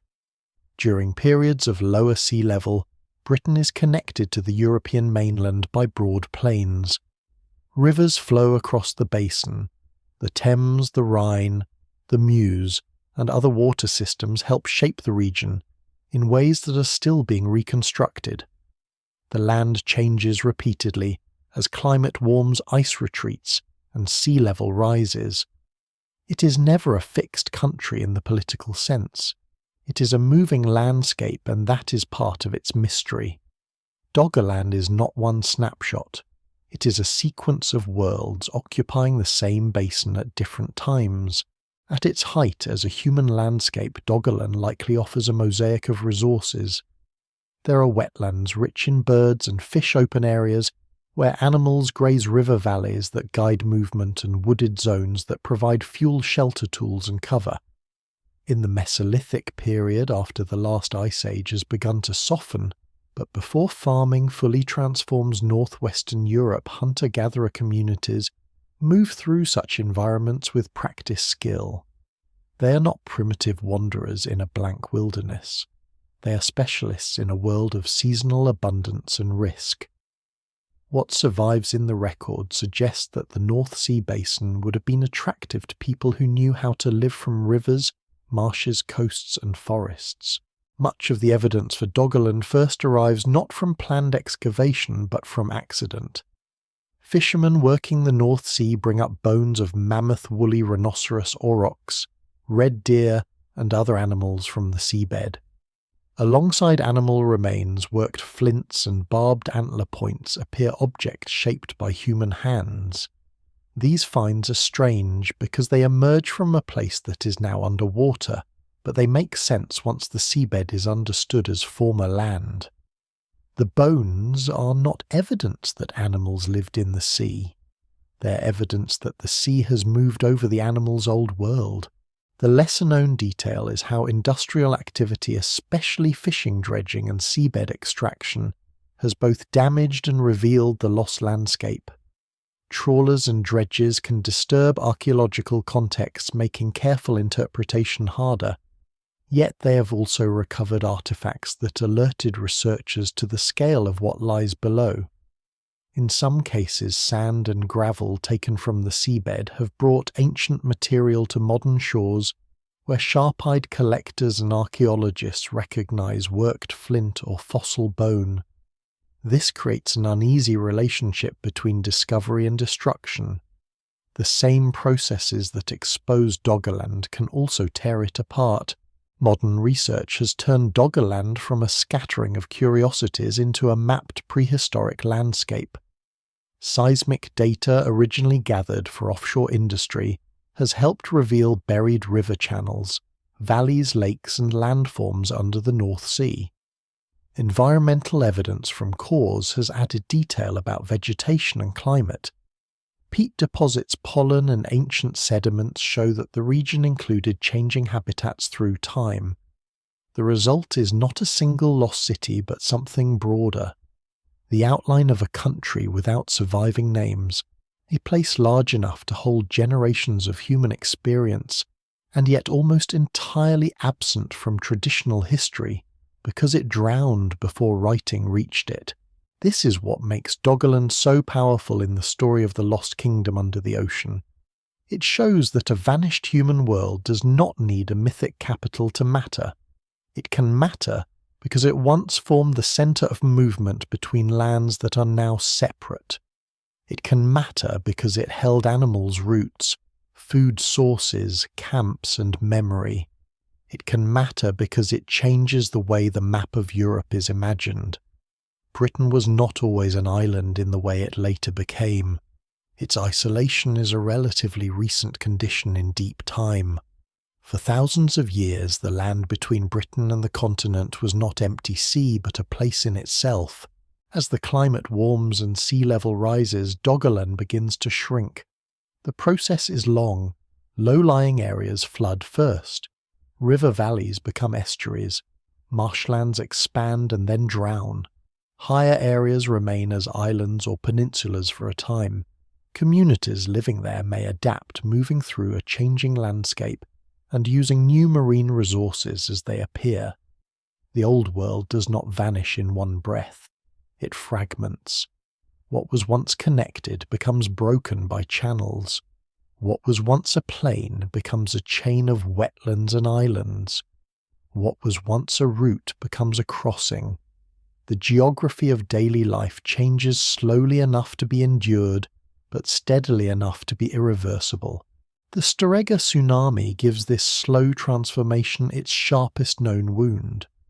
Around the early Holocene, a massive underwater landslide off the Norwegian coast sends waves across the North Atlantic and into the North Sea. By then, much of Doggerland is already reduced and vulnerable. The tsunami may have flooded remaining low-lying areas, damaged camps, killed people and animals, and made some parts of the landscape impossible or unattractive to reoccupy. Scholars still debate how decisive the tsunami was in the final disappearance of Doggerland. It was not the sole cause because rising seas had been reducing the land for millennia. Yet it may have been a devastating event in an already failing world, the kind of sudden violence that turns retreat into abandonment. To imagine this properly, the scene must be stripped of fantasy. There is no need for marble towers collapsing beneath a giant wave.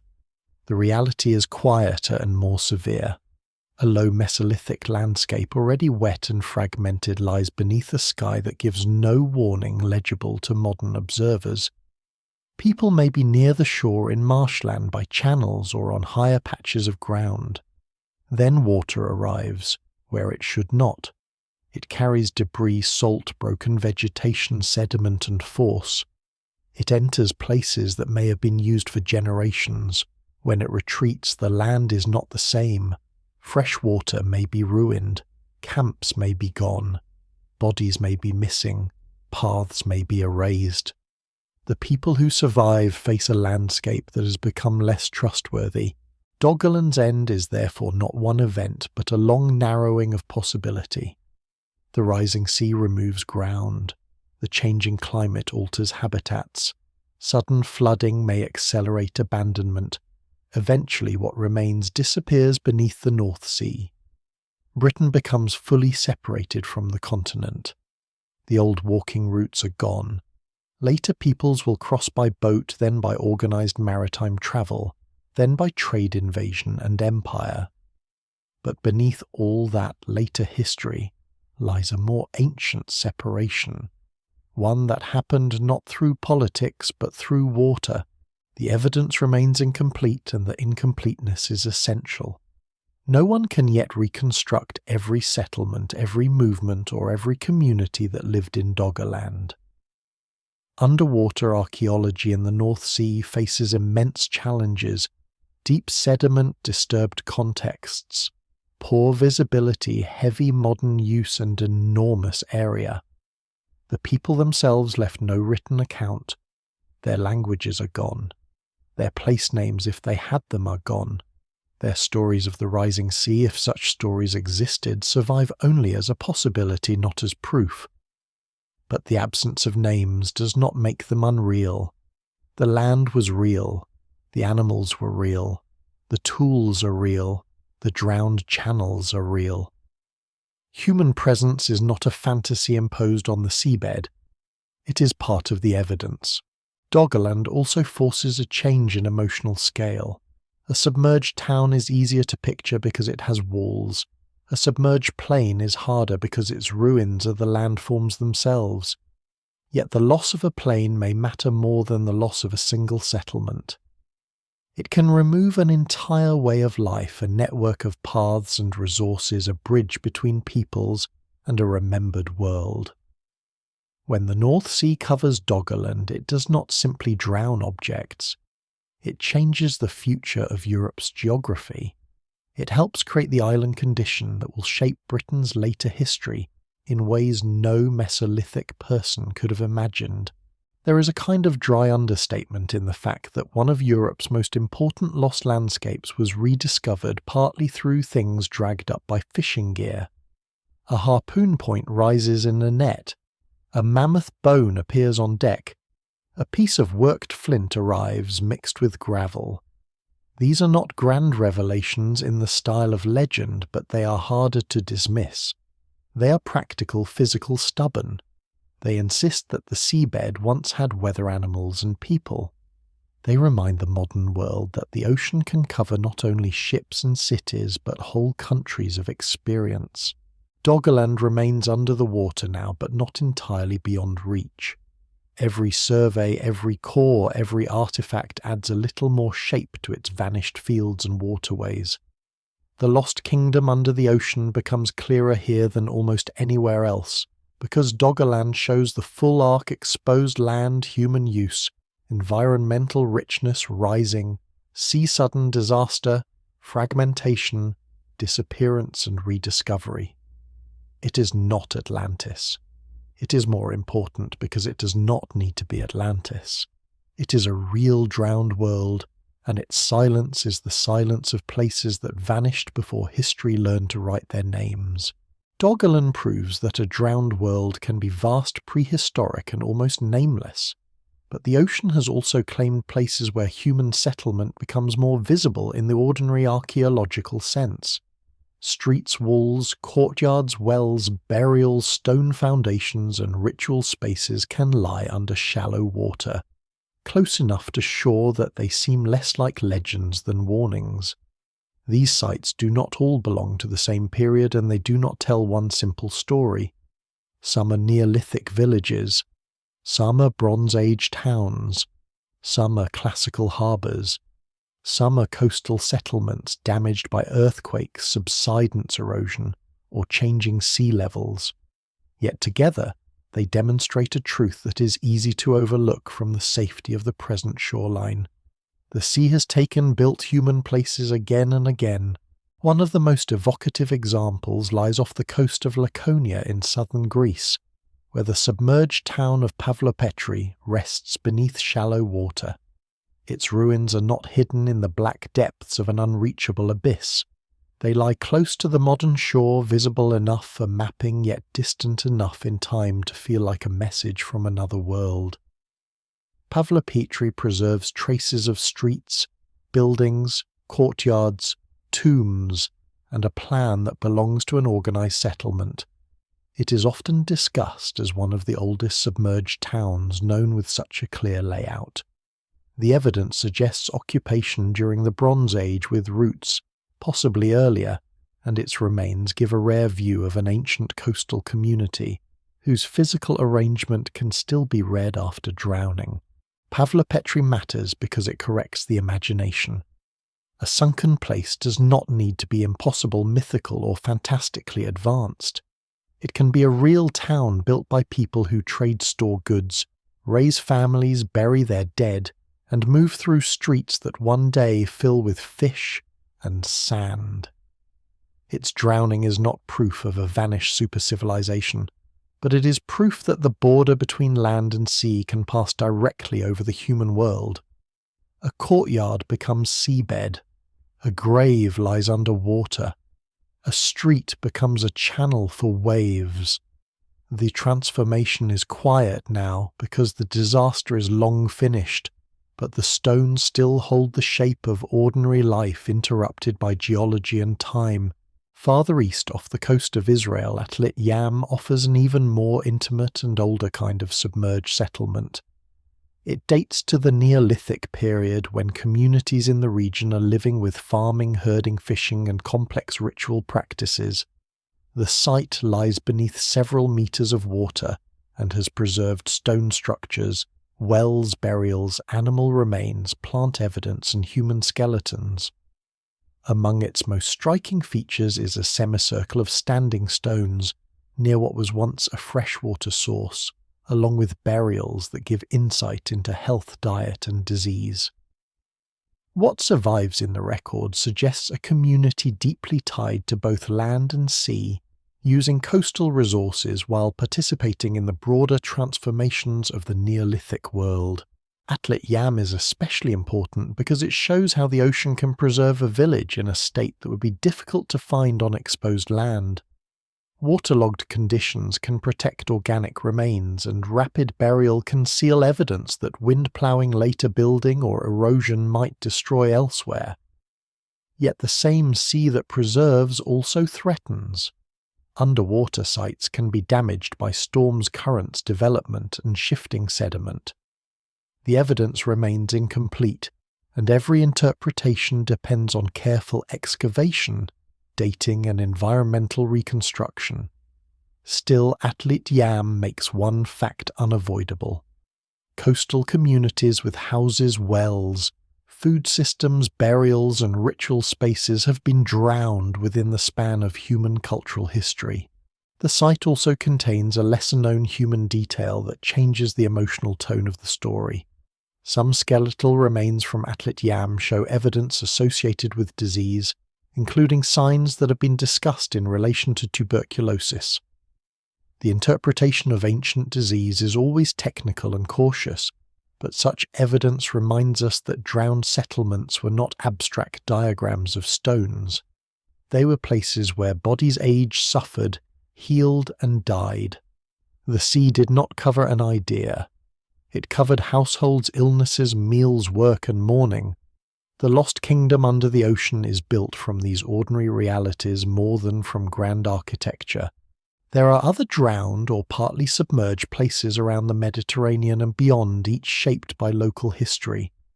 In Egypt, the ancient cities of Thonis Heracleion and parts of Canopus lie beneath the waters of Abuka Bay, lost through a combination of factors that likely included land subsidence, earthquakes, liquefaction, and rising water.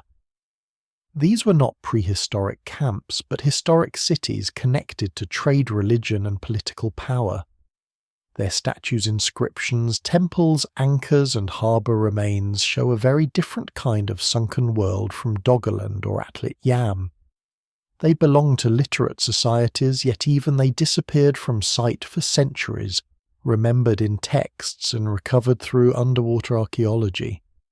Their rediscovery proves that even named cities can slip from landscape into legend when water takes the ground beneath them. In Turkey, off the coast near Kakova, remains of ancient coastal structures lie partly submerged, often associated with earthquake-related subsidence, affecting a Lycian settlement. In Italy, Baiae near Naples preserves Roman ruins beneath the water, a luxurious coastal resort lowered in part by volcanic ground movement known as bradycism. In parts of the Black Sea, submerged landscapes and settlements have attracted research. Because sea level change and basin history, there are complex and still debated in details. Around India, Southeast Asia, the Caribbean and the Pacific coastal archaeology faces similar questions of drowned harbours, eroded settlements, and submerged cultural landscapes. No single explanation fully accounts for all these places. Some are drowned by global sea level rise, some by local subsidence, some by earthquakes, some by erosion, some by combinations of forces. The common thread is that human settlement often favours coasts, and coasts are unstable over time.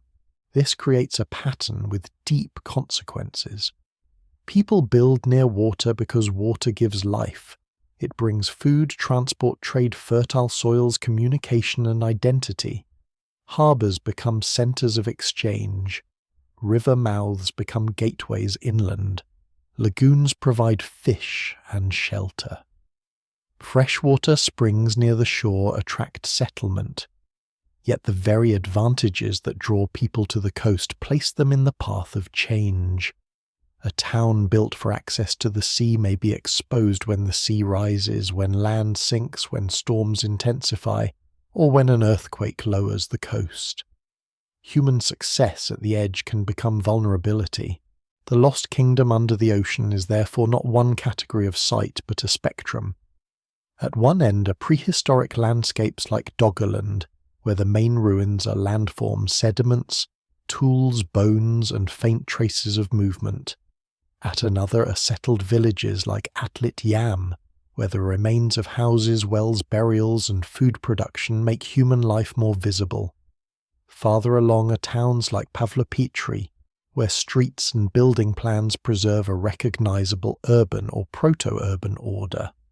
Then come historic harbour cities where inscriptions, sculptures, ships, and written records connect archaeology with named history.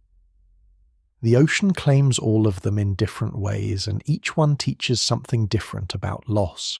It is tempting to search these drowned places for one master story, one forgotten civilization behind all flood legends, one hidden kingdom from which every myth descends.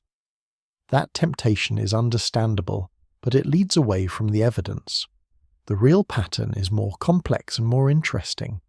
Human societies repeatedly settled unstable edges because those edges were rich. Geological and climatic processes repeatedly changed those edges.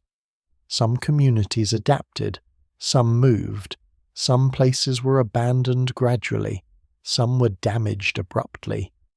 Later memory transformed some losses into legend while others vanished without a name. The mystery is not that one impossible kingdom sank.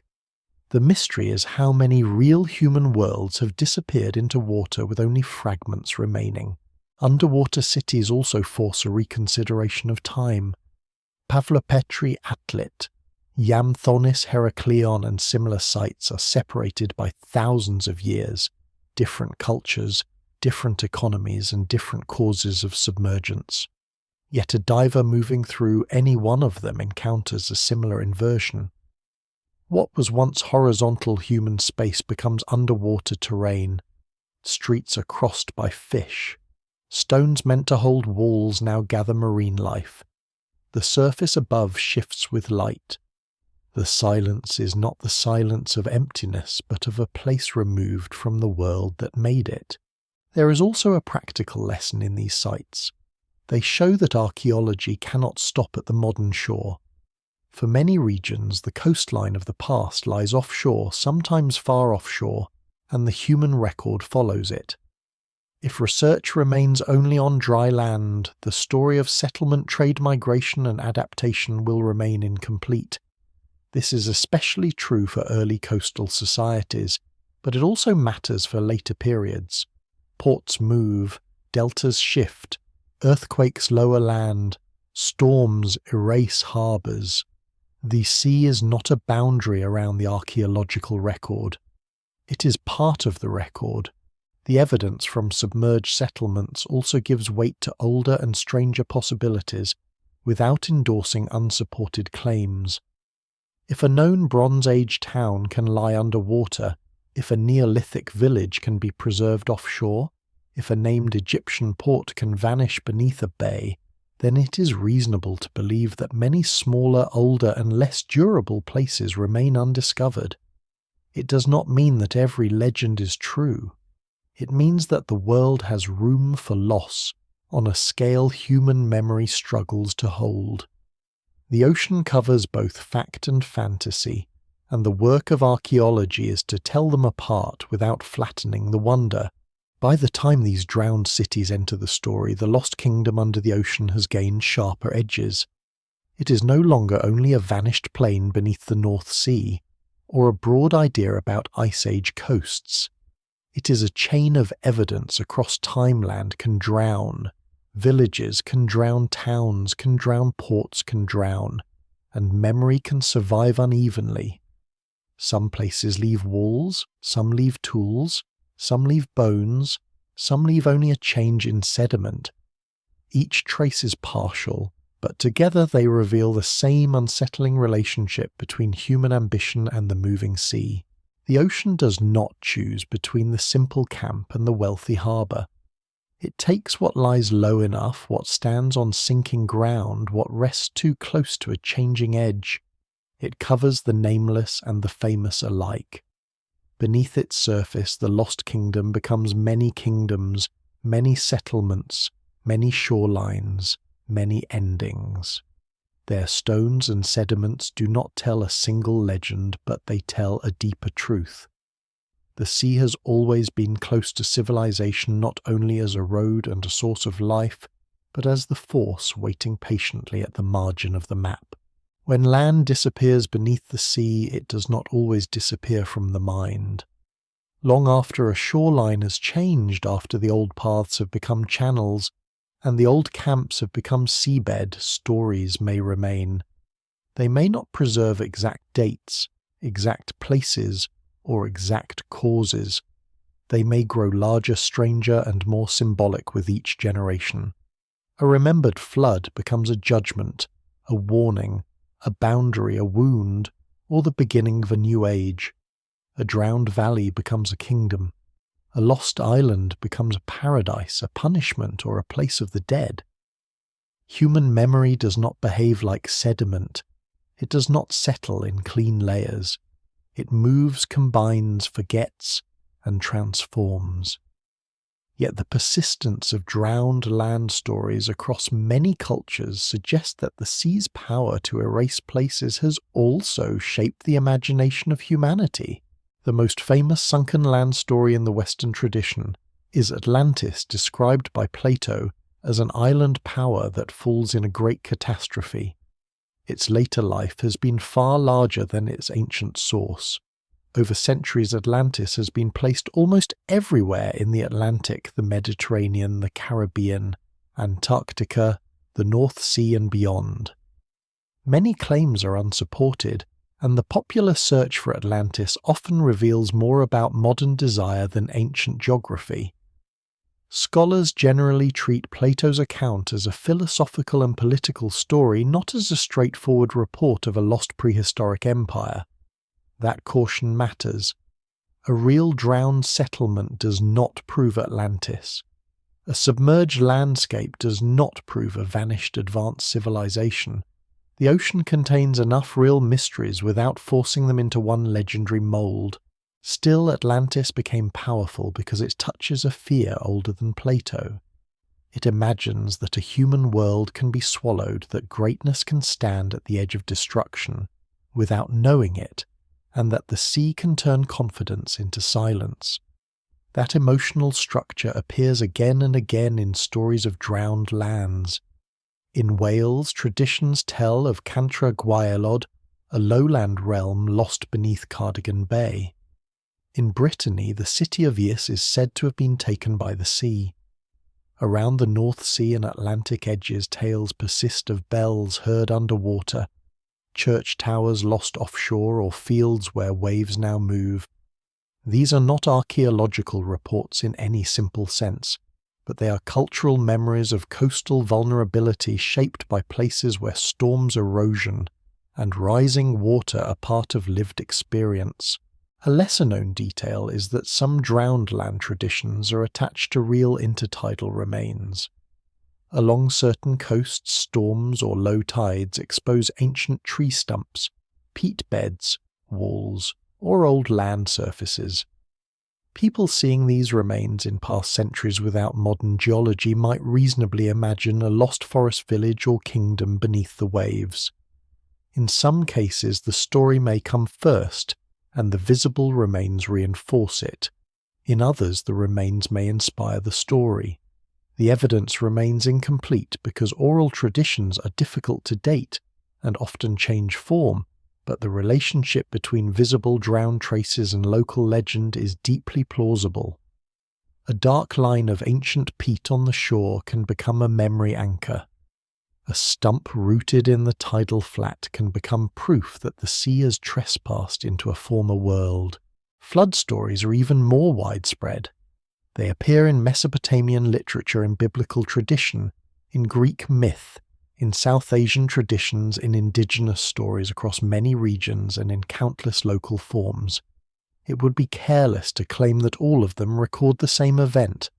Floods are common human experiences. Rivers overflow, monsoons fail and return violently. Storm surges cross deltas, tsunamis strike coasts, glacial lakes burst, sea levels rise. Because humans so often live near water, stories of destructive water can arise independently in many places. No single explanation fully accounts for the world's flood traditions, and attempts to reduce them to one global catastrophe belong more to speculation than careful history. Yet the existence of many independent flood memories is itself important. It shows how deeply water-related disaster enters human culture. A flood is not only a natural event, it overturns the order of the world. Land behaves like sea. Boundaries fail. Houses, graves, animals, tools, and fields lose their proper places. The familiar becomes unrecognizable. For communities that measure safety through knowledge of landscape, a great flood is especially traumatic because it proves that knowledge can be overwhelmed. It teaches that the world is not as stable as memory says it is. Some scholars have explored whether certain oral traditions may preserve memories of sea level rise or coastal change over very long periods. In parts of Australia, researchers have argued that some indigenous stories may describe shorelines that were flooded thousands of years ago, though such claims require caution and respectful treatment of living cultural traditions. The possibility is remarkable, but it should not be simplified. Oral tradition is not a fossil. It is a living form of knowledge shaped by performance, teaching place, identity, and adaptation. Some stories may contain memories of real environmental change. Others may encode moral, spiritual, or social meanings that cannot be reduced to geology. The evidence remains debated, but it reminds us that written records are not the only way humans remember landscapes. Drowned kingdom stories often include a moral pattern. The lost land falls because its people are proud, careless, sinful, greedy, or forgetful. This does not mean the original event, if there was one, happened that way. It means that later communities interpret disaster through moral language. A flood becomes a lesson about conduct, humility, or respect for forces beyond human control. This is understandable. Random loss is difficult to live with. If the sea takes a village without reason, grief has no shape. If the village falls because someone failed a duty or ignored a warning, the story becomes teachable. It gives the catastrophe structure, even if that structure is not historical fact. In this way, legends preserve emotional truth even when they do not preserve literal detail. They remember that coasts are dangerous, that wealth can vanish, that barriers fail, that old lands may lie underwater, and that warnings matter. A tale of a drowned city may not identify an actual city, but it may express generations of experience with erosion storms and submerged remains. A story of bells ringing beneath the waves may not describe real bells, but it captures the unsettling sense that human life continues to echo from places the sea has taken. The lost kingdom under the ocean exists partly in this space between geology and imagination. The challenge is to avoid two equal mistakes. The first is to treat every legend as a literal map. This leads to forced identifications, exaggerated claims, and the distortion of real cultures into treasure hunts. The second is to dismiss legends as meaningless, because they are not precise documents. Stories can carry environmental memory, social warning, grief, and observation in forms that do not resemble scientific reports. They may preserve the feeling of an event long after the event's details have changed. They may attach to real submerged places while transforming them beyond recognition. Serious history must keep both possibilities in view. For the people who lived through post-glacial sea level rise stories may have been one of the few ways to keep lost places present. A community moving inland cannot carry a marsh, a river mouth, or a drowned burial ground. It can carry a memory of them. That memory may begin as practical instruction. The water reached that ridge, the old crossing is gone, the low flats are not safe in storms. Over generations, instruction becomes tradition. Tradition becomes myth. Myth becomes part of identity. The original shoreline fades, but the story remains as a cultural shoreline marking where the world once broke. In some traditions, the sea is not merely destructive, it is also a keeper. It hides cities, guards treasures, holds ancestors, and preserves forbidden knowledge. This double role mirrors archaeology itself. The ocean destroys many traces, yet it also protects some of them in darkness and sediment. Legends often understand this paradox instinctively. The drowned land is lost but not entirely gone. It can still be heard, glimpsed, dreamed, or encountered at special moments. Low-tide storm, moonlight, and unusual weather become openings between present and past. In folklore, the sea's surface is not just water. It is a veil. The archaeological record gives that veil a material counterpart. Beneath the waves are actual former lands, actual settlements, actual tools, actual burials, and actual forests. None of these need to match a famous legend to matter. Their existence explains why drowned world stories feel so durable. Human beings have repeatedly seen the sea cover places where life once stood. They have found old wood in tidal flats, stone ruins under shallow water bones from offshore banks, and artifacts from impossible places.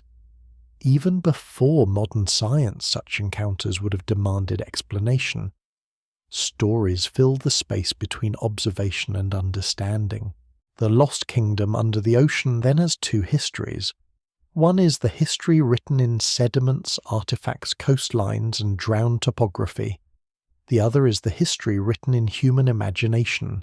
Flood myths, sunken cities, vanished islands, and warnings about the sea.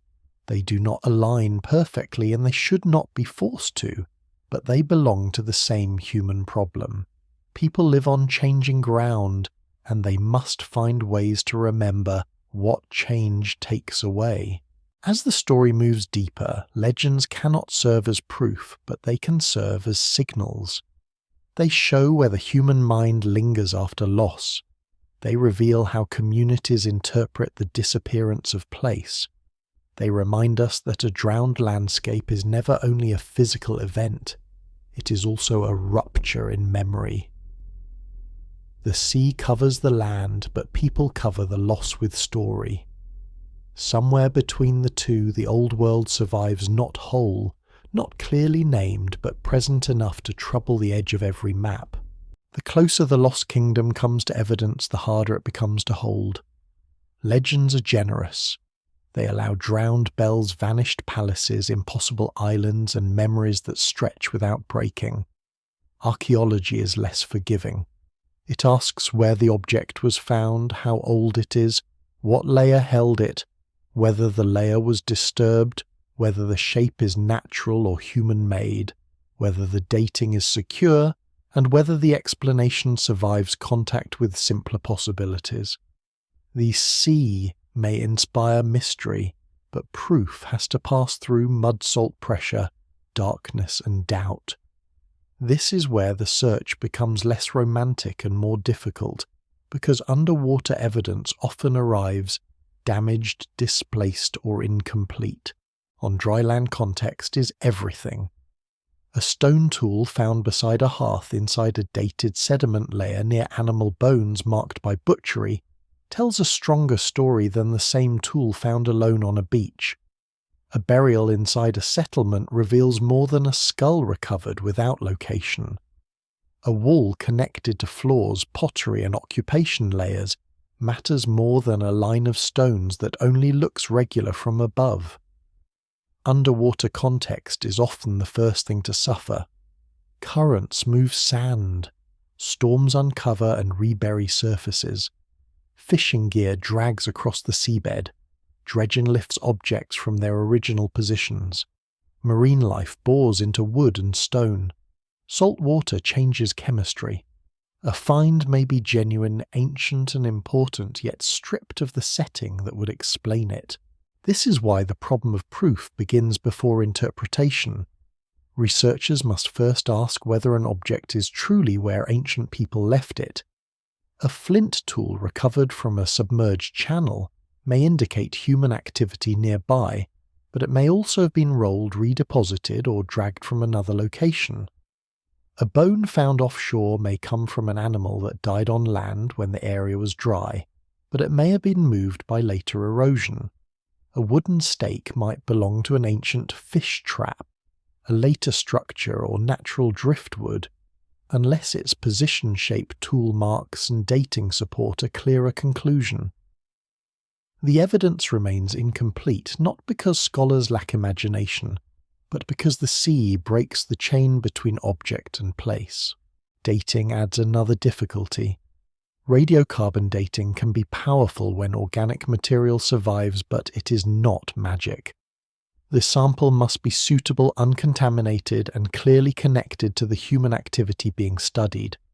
A piece of charcoal may date a fire, but only if it truly belongs to that occupation layer, and not to older material redeposited by water. Shells can be dated, but marine reservoir effects may complicate interpretation, because carbon in ocean systems can make some marine samples appear older than they are unless corrected carefully. Wood can be dated, but a wooden object may have been made from an old tree or driftwood already aged before use. Each date is a clue, not a final verdict by itself. The seabed also has a talent for imitation. Nature makes patterns that look deliberate. Basalt can fracture into angular blocks. Beach rock can form flat pavement-like surfaces. Erosion can cut channels that resemble roads. Coral growth can build regular-looking masses. Lines of stones may form through wave-action glacial deposits or geological bedding. Underwater light makes this worse. Distance is distorted. Visibility is limited. A straight edge can seem straighter than it is. A cluster of rocks can look like masonry when the mind wants architecture. Scholars still debate some ambiguous underwater formations, but careful investigation usually begins with the sober question, what natural process could have made this? This caution can disappoint those who want the ocean to contain a hidden empire waiting in perfect silence. But caution does not make the real discoveries less extraordinary. It makes them stronger. Pavlopetri matters because its layout can be mapped, its structures studied, its material culture placed within a broader archaeological context. Atlit Yam matters because stone features wells, burials, plant remains, animal bones, and dating evidence work together. Doggerland matters because submerged topography environmental cause animal remains, and human artifacts align with known sea level history. The most persuasive underwater archaeology does not rely on one dramatic image. It relies on converging lines of evidence. A lesser-known challenge is that many submerged prehistoric landscapes are buried under later marine sediments, not exposed neatly on the seabed. The most valuable evidence may lie meters below sand or mud, invisible even to divers. This means discovery often depends on remote sensing cores, industrial data, and chance exposures after storms. A site can be present but inaccessible. It may be mapped as a buried channel or ancient land surface without yielding a single clear artifact. Researchers may know that a landscape was habitable, even likely attractive to humans, while still lacking direct proof that a particular camp stood there. The distinction matters. A habitable landscape is not automatically an occupied site, though in many cases occupation may be highly plausible. The scale of the search is overwhelming. Ancient coastlines are not small targets. When sea level was lower, shorelines could lie many kilometers, sometimes more than 100 kilometers beyond their present positions. The relevant zones may stretch across continental shelves, now covered by rough seas, ship en routes, military zones, fishing grounds, wind farms, pipelines, cables, and protected habitats. Archaeologists cannot simply excavate all of it. They must choose likely areas, Old river mouths, sheltered bays, freshwater sources, former lakes, ridges, and zones where sediment preservation is possible. Even then, the ocean gives no guarantee. Modern development complicates the picture further. Offshore energy projects harbour expansions, dredging seabed mining, and cable routes can threaten submerged archaeology, but they can also produce data that researchers would otherwise never afford to collect. Environmental assessments may map seabed layers. Construction surveys may reveal buried landscapes. Dredged material may contain ancient tools or bones. This creates a difficult balance. Industrial activity can expose the past, but it can also destroy context before anyone understands what is there. The Lost Kingdom is not only endangered by ancient water, it is endangered by modern speed. There is also the problem of visibility in public imagination. A submerged stone town is easier to explain than a buried Mesolithic land surface. A carved statue from a sunken harbour attracts attention. A pollen sequence from a core sample does not. Yet for reconstructing the deep human past, that pollen may be just as important. It can show whether a drowned plane held birch forest, grassland, marsh, or open water. It can reveal environmental shifts that shaped human choices. It can place artifacts inside a living world. The quiet evidence is often the evidence that matters most. The search for proof must also handle the long shadow of famous myths. When a new underwater feature is announced, especially if it appears regular or lies near a place with legends, the public imagination often leaps toward lost civilizations. This can bring attention and funding, but it can also distort the work. Researchers may be pressured to make bolder claims than the evidence allows, while skeptics may dismiss a site too quickly because it has been wrapped in exaggeration. The serious study of drowned landscapes has to pass between these extremes. Mystery should invite investigation, not replace it. No single explanation fully accounts for the variety of submerged sites, because the ocean is not one process. It covers land through global sea level rise. It invades coasts through storms and surges.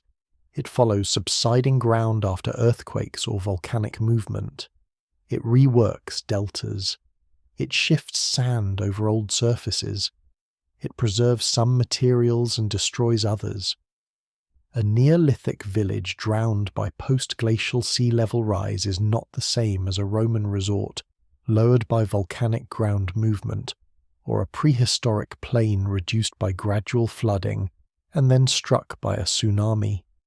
To call all of them sunken kingdoms is poetic, but the science requires distinctions. Still, the distinctions do not weaken the larger truth, they deepen it. The sea has many ways of taking land, and human beings have many ways of living near the edge. Some losses are dramatic, some are slow, some leave ruins, some leave only sediment, some are remembered, some vanish before memory can harden. The problem of proof is not that drowned worlds are unlikely. It is that each one must be rebuilt from the particular evidence it leaves behind. There is a quiet discipline in underwater archaeology that contrasts sharply with the scale of the mystery. A diver brushes sediment from a stone. A core is labelled. A sonar anomaly is checked against geology. A bone is examined for cut marks. A tool is studied under magnification. A date is calibrated. A layer is compared with sea level curves. Piece by piece the old world is tested into existence. Anything unsupported must be set aside, no matter how beautiful it would be if true. Anything supported must be allowed to stand, no matter how small it seems. This is the point at which the Lost Kingdom becomes most real, not because every dream is confirmed, but because enough fragments survive careful scrutiny. Ancient lands did drown. People did live on some of them. Settlements have been found underwater. Tools, burials, forests, wells, streets and old river systems do exist beneath modern seas. The evidence does not give a perfect kingdom with a name and a crown. It gives something harder to dismiss a vast missing margin of human history, recoverable only in pieces. The ocean keeps the standard of proof high because it makes certainty expensive. Every claim must fight through disturbance, ambiguity, and decay. Yet that struggle gives the discoveries their gravity. A drowned wall is not convincing because it looks dramatic in blue water. It is convincing when it fits with materials, dates, plans, sediments, and human behavior. A submerged landscape is not important because it sounds mysterious. It is important when it changes the known map of where people could live, move, and remember. Beneath the waves, the lost kingdom remains partly hidden, partly damaged, and partly imagined. But imagination alone is not enough to recover it. The work requires patience, doubt, and the willingness to accept fragments as fragments. The sea has taken the easy evidence. What remains must be earned. And in that slow work, the mystery does not disappear. It becomes sharper because every proven trace reveals how much more may still be buried beyond reach under the moving floor of the sea. The ocean is usually imagined as an enemy of memory. It breaks wood, scatters, bone covers stone, and turns familiar ground into a place where human hands can no longer easily reach. But the sea is more complicated than destruction alone. In certain places, under certain conditions, it preserves what dry land would have lost. It seals old surfaces under mud. It removes oxygen from buried layers. It covers fragile objects before wind animals plows fires, and later builders can destroy them. The same water that erases a village from the map may protect parts of that village for thousands of years. This is one of the stranger truths behind the lost kingdom under the ocean. The sea is both thief and keeper. On exposed land, time is often brutal in ordinary ways. Wood rots, plant fibers decay, leather stiffens, cracks, and vanishes. Houses made from reeds or branches leave little more than stains in soil, if even that. Camps are trampled by animals, washed by rain, cut by roots, reused by later people, or ploughed into fragments. Stone survives pottery, survives in many periods. Bone may survive in some soils, but much of daily life disappears. This creates a false picture of the past one built too heavily from durable things. The human world was always softer than its archaeological remains suggest. It was made from baskets, cords, nets, skins, timber, food, smoke footprints, and memory. Most of that is easily lost. Waterlogged environments can change the rules. When organic material is buried quickly in wet, oxygen-poor sediment, decay slows. Microorganisms that would normally consume wood fibre and plant remains cannot work in the same way. A wooden stake may survive. A woven object may hold its form. Seeds, leaves, pollen, insects, and even traces of food may remain legible. In submerged or marshy contexts, archaeologists sometimes find the perishable technologies that dry archaeology often misses. What survives in the record suggests that many ancient coastal communities were more technologically rich than stone tools alone imply, because their most important tools may have been made from materials that rarely endure. This matters deeply for drowned settlements. A community living beside an estuary may use wooden fish traps, reed mats, dugout boats, basketry ropes, netting stakes, platforms, and light shelters. These are not minor accessories. They are infrastructure. They organize labor, food movement, and survival. A fish weir placed across a tidal channel can feed people repeatedly if maintained and understood. A boat can turn water from a barrier into a road. A woven basket can carry shellfish seeds, tools, and fuel. Cordage can bind shelters, traps, rafts, and clothing. If these objects vanish, the society appears poorer than it was. If they survive even in fragments, the whole image changes. The lesser-known surprise is that some underwater or waterlogged finds can preserve not only objects but moments of action. A wooden structure may show repeated repair. Cut marks can reveal the direction and method of shaping. Plant remains can show seasonal harvesting.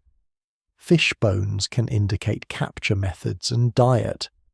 Footprints preserved in ancient mud can show adults and children moving together across wet ground.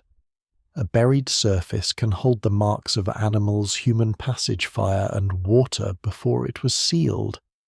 These traces are delicate, but when they survive, they make the past less abstract. They show people doing things, not merely leaving things behind. The sea can also preserve landscapes at a scale impossible for most dry sites.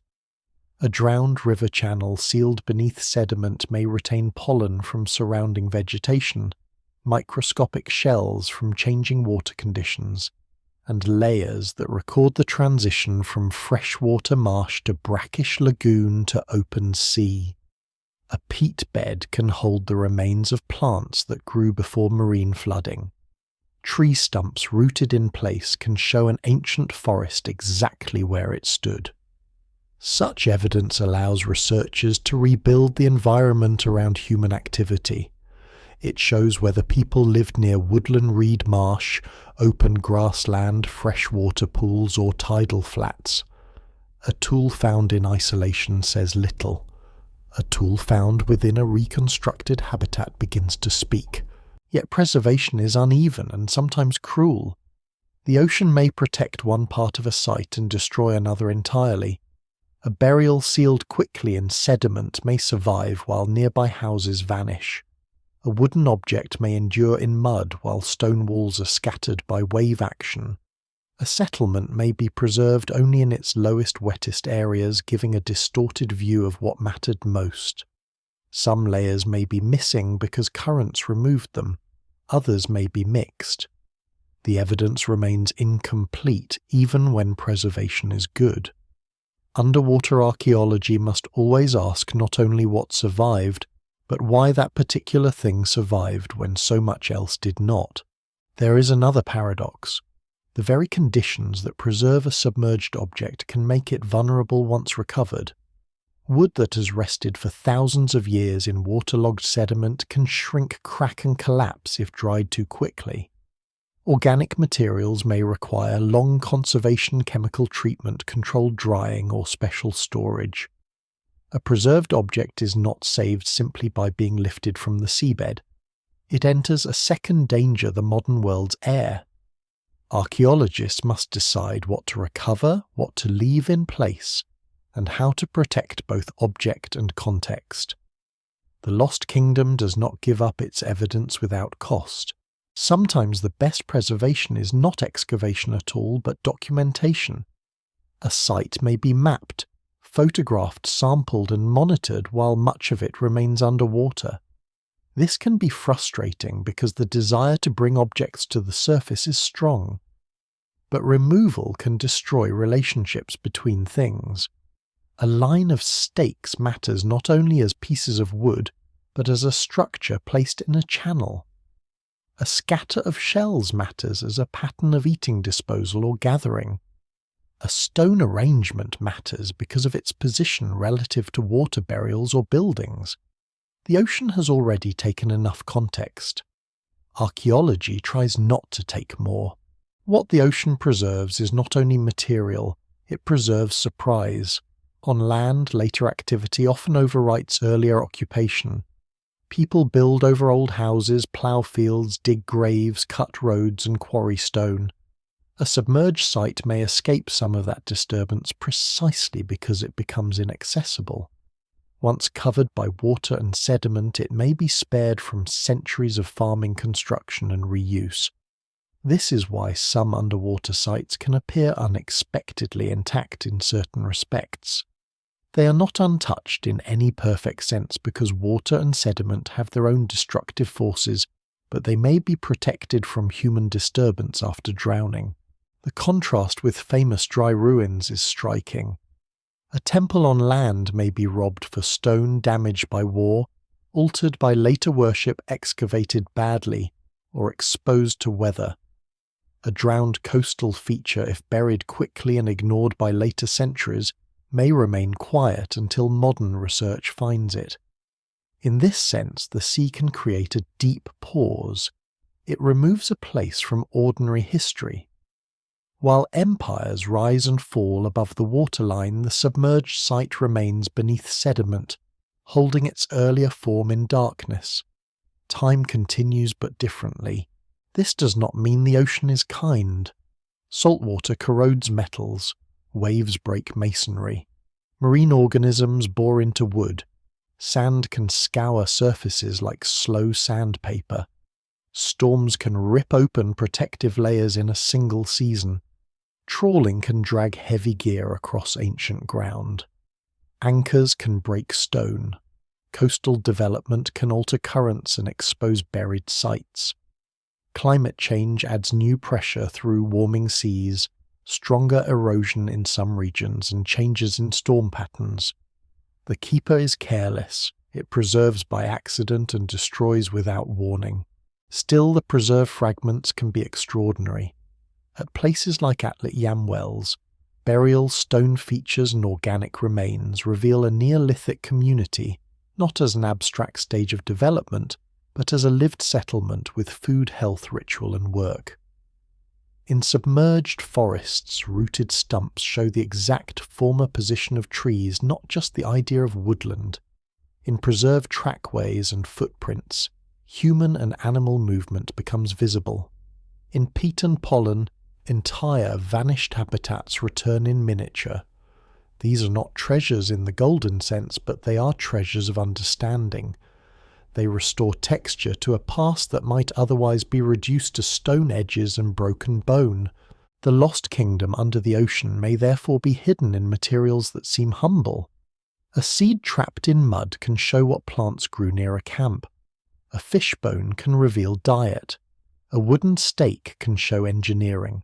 A footprint can show presence. A pollen grain can show environment. A layer of marine sand over peat can show the moment the sea crossed former land.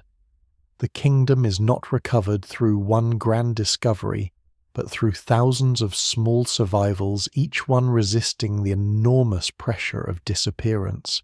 What survives also changes the tone of the story. It is easy to think of drowned worlds only as tragedies, but preservation adds a strange intimacy. The ocean that ended a place may also have carried part of it forward. It may have hidden a hearth from later damage. It may have covered a path before it was erased. It may have sealed the remains of a forest at the moment saltwater entered its roots. It may have protected a burial from disturbance for millennia. Destruction and preservation are not opposites here. They are two effects of the same event. This is why the seabed can feel less like a blank emptiness and more like an unfinished archive. Much of it is unreadable, much is missing, and much has been ruined.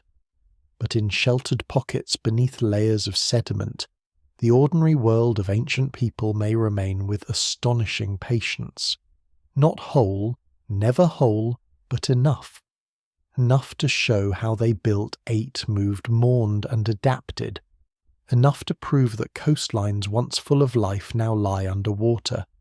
Enough to remind the present that loss is not always silence. Sometimes loss becomes a different kind of storage. The Lost Kingdom remains difficult to name because its strongest evidence is not royal. It is ecological, domestic, practical, and fragile. It is the record of people making life at the edge of water, and of water later taking the edge away. The ocean preserves this record unevenly, almost unwillingly, but it preserves it all the same. Beneath the movement of waves, beneath the sand dragged back and forth by tides, the old surfaces wait where conditions have allowed them to endure. The sea has stolen the landscape from sight, but in hidden places it has kept the fingerprints of the world it drowned. A kingdom without a name is difficult to picture because history has trained the mind to look for labels. It looks for a capital, a ruler, a border, a language, a flag, a dynasty, a date of founding and a date of fall. The drowned world beneath the ocean offers almost none of these things. Its people do not step forward with written titles. Its settlements where they existed do not announce themselves with inscriptions. Its boundaries were not drawn in ink.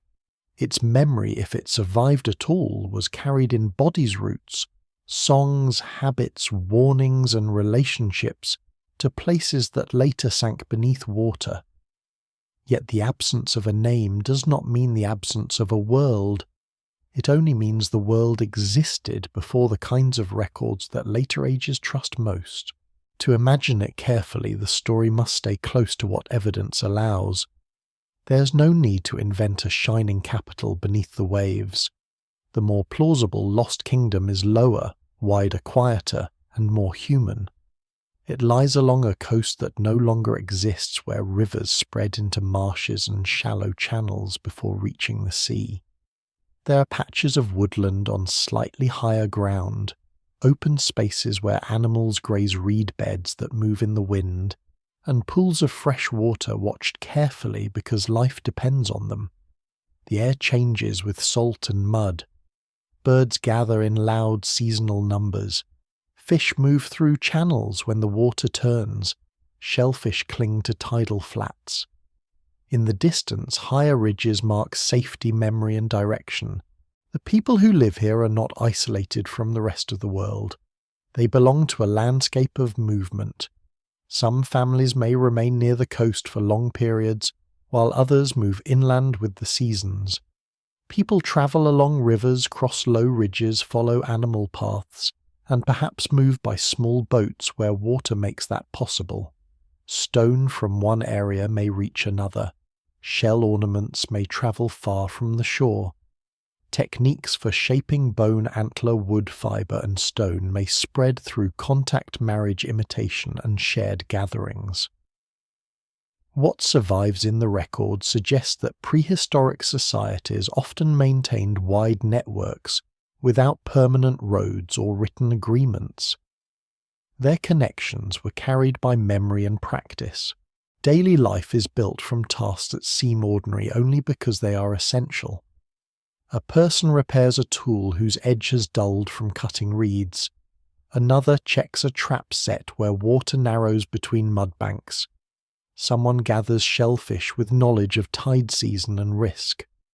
Children sort usable stones from broken flakes. Elders remember when a certain pool held sweeter water and when a path across the low ground was still dry. Hides are scraped. Wood is shaped. Nets or cords, if used, are mended with patient hands. Smoke rises from fires fed by driftwood, fallen branches, or dried plants. Meals are not merely meals. They are proof that the community's knowledge still fits the land. A lesser-known detail about such coastal worlds is how strongly they may depend on timing. A forest can be entered at many hours, but a tidal flat has a schedule. A fish run is not available all year. Certain birds arrive only briefly. Some shellfish beds are safe at one time and dangerous at another. A storm can bury or expose a resource overnight. This means coastal knowledge is not simply knowledge of place, but knowledge of place in time. The community's calendar may be written in animal movement, plant growth, water levels, winds, moonlight, and the taste of streams. It does not need numbers on a page to be precise. The social life of the unnamed kingdom may gather around these rhythms. When fish are abundant, dispersed groups may come together. When certain animals move through the area, hunting parties may form. When weather turns harsh, people may withdraw to more sheltered ground. At seasonal meeting places, news travels. Partners are chosen. Conflicts are settled or carried forward. Tools are exchanged. Stories are repeated. Children learn which families belong to which roots, which ridges, which waters, which burial places. Scholars still debate the details of social organization in many prehistoric coastal regions because material remains rarely reveal the full structure of kinship or authority. but the evidence of human behaviour across hunter-gatherer and early settled societies shows that complexity does not require monuments. Burial gives the unnamed world depth. A community that buries its dead near a shore, a spring, a camp, or a ritual place ties memory to ground. The dead become part of the landscape, and the landscape becomes part of identity. If the sea later approaches such places, the loss is not only practical, it is intimate. A grave near the water may once have been chosen carefully, perhaps for its view, its closeness to home, its relationship to ancestors, or reasons now unrecoverable. When waves begin to cut into the ground nearby, people are forced into decisions no sediment layer can fully explain. They may move remains, avoid the place market, mourn it, or watch helplessly as it changes. The evidence remains incomplete, but drowned burials at known submerged sites show that the sea sometimes covers not just settlements, but human relationships with the dead. The unnamed kingdom also has sounds that archaeology rarely keeps. Wind in reeds, water entering channels, birds rising all at once, stone striking stone, wood splitting under careful blows, feet in mud, the crackle of low fires, the murmur of people working close together without ceremony. There is no dialogue preserved, no sentence carried down unchanged, yet the world was never silent. Its language is lost, but it once named everything that mattered. The good crossing the dangerous channel, the high place, the old camp, the spring that should not be fouled, the ridge where storms can be watched, the place where animals return. When the land drowns, those names lose their anchors.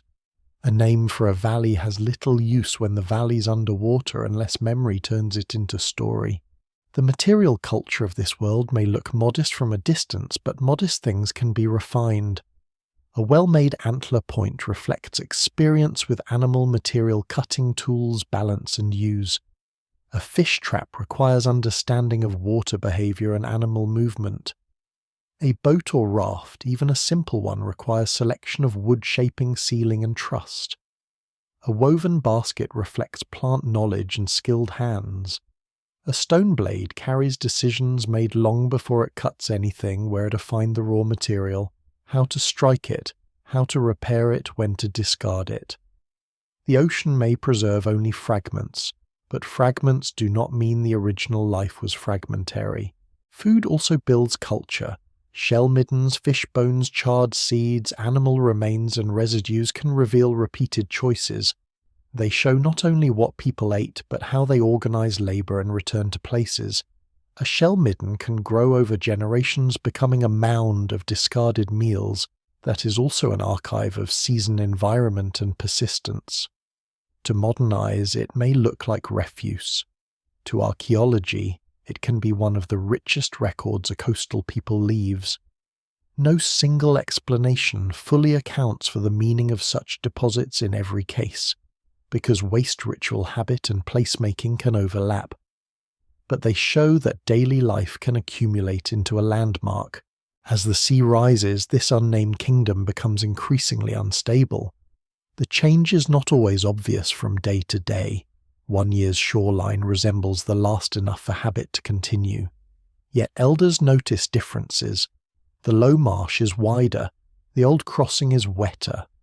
The trees near the lower pool have died. A storm reaches farther. A camp used in youth now feels exposed. The community does not need a scientific theory of global sea level rise to understand that the water is gaining ground. Knowledge begins to include loss. The map in memory is edited by retreat. Perhaps the people respond with calm practicality at first. They move shelters. They shift gathering places. They make more use of boats. They harvest new shell beds where grass once grew. They follow fish into newly flooded channels. They still laugh, eat, teach, heal, quarrel, and sleep. The end of a landscape does not suspend ordinary life. This is important. Civilizations and communities do not experience collapse as a continuous dramatic scene.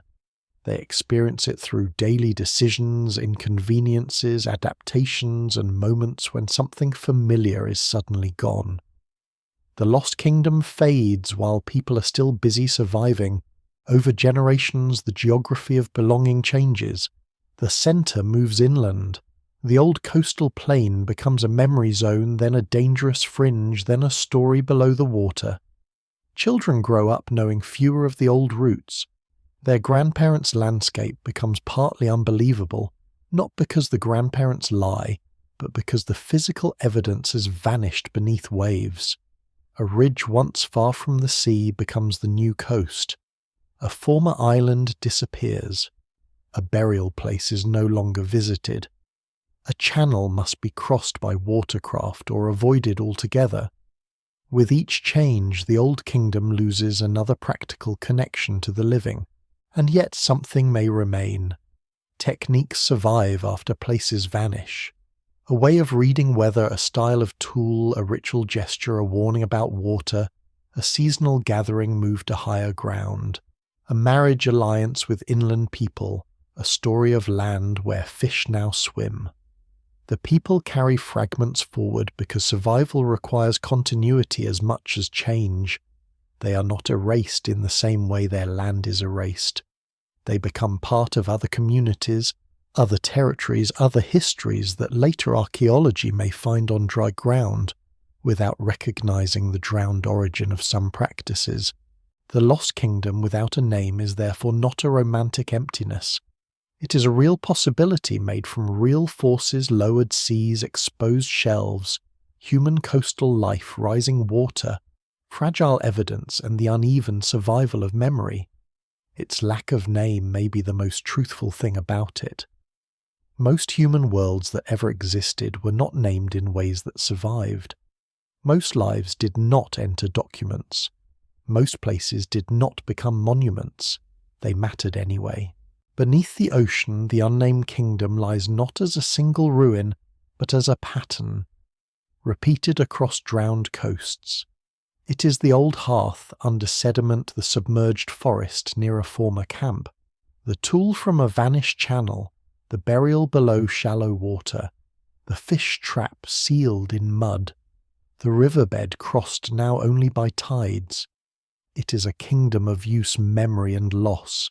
Its people never know they are prehistoric. They never know their land will become evidence. They live inside the present, as all people do, while the sea waits beyond the edge of sight, patient enough to take the ground, and leave only traces for a later age to wander over. The sea that covered the old kingdom has never stopped moving. Its ancient rise belongs to the end of the Ice Age, to melting ice sheets and drowned shelves.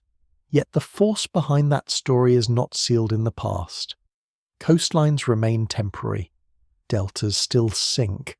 Storms still cut through barrier islands. Glaciers and ice sheets still release water into the ocean. Cities still gather at river mouths beside harbours, across reclaimed marshes, and along low coastal plains, because the same advantages that drew ancient people to the water's edge still draw modern civilization. Food trade movement, beauty, identity, and power continue to concentrate near the sea. The old pattern has not ended. It has only become larger, denser, and more difficult to move. This is where the lost kingdom under the ocean stops being only an archaeological mystery and becomes a mirror. The vanished coastal worlds of prehistory show that landscapes can be central to human life and still disappear. They show that a shoreline remembered as stable across generations can be only one pause in a much longer movement. They show that people can adapt for a time and still lose the places that shape them. What survives in the record suggests that ancient communities responded with mobility, flexibility, new routes, and new ways of using changing environments. Modern societies possess technologies beyond anything earlier people could imagine, but they also carry heavier burdens. Ports cannot simply walk inland. Airports, highways, power plants, sewer systems, Museums, neighborhoods, temples, markets, and cemeteries do not retreat easily. The modern coast is crowded with confidence. Tower blocks rise where marshes once absorbed water. Roads cross reclaimed land that was never far above the tide. Seawalls promise a hard edge between city and ocean. Resorts stand on barrier islands whose natural habit is to migrate. Fishing towns, megacities, military bases, oil terminals, and sacred sites occupy low ground because water has always been useful. Yet usefulness is not safety. The sea does not respect the emotional or economic value of what humans build beside it. It responds to gravity, heat, ice, wind currents, sediment, and the shape of the land.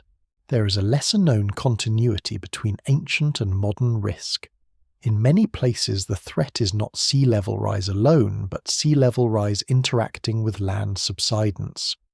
Ground can sink because of natural compaction, tectonic movement, sediment, starvation, groundwater, extraction, or the weight and alteration of urban development. A city may experience relative sea level rise faster than the global average because the land itself is lowering. Ancient drowned places such as parts of Mediterranean harbours, subsiding deltas, and earthquake-affected coasts remind us that the ocean's advance is often a partnership between rising water and sinking ground. No single explanation fully accounts for every threatened coast, just as no single cause explains every submerged settlement of the past. Deltas are especially vulnerable because they are made from negotiation.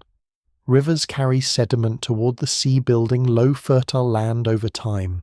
Human societies love deltas because they offer water-soil transport, fish, and access to inland and ocean routes. But deltas need sediment to survive. Dams can trap it upstream. Levees can prevent rivers from spreading it naturally across floodplains. Extraction can lower the ground. Storms can drive saltwater inland. A delta that once grew outward can begin to sink and shrink. The ancient lesson is clear enough: the richest edges are often the most fragile. Modern people also face the problem of memory, though in a different form.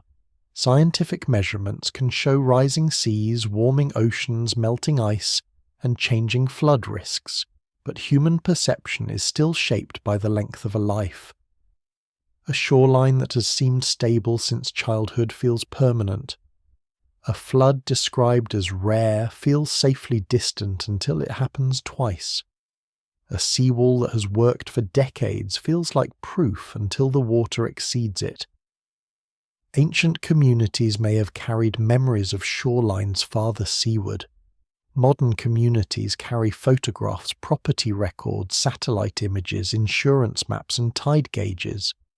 The tools have changed, but the emotional difficulty remains.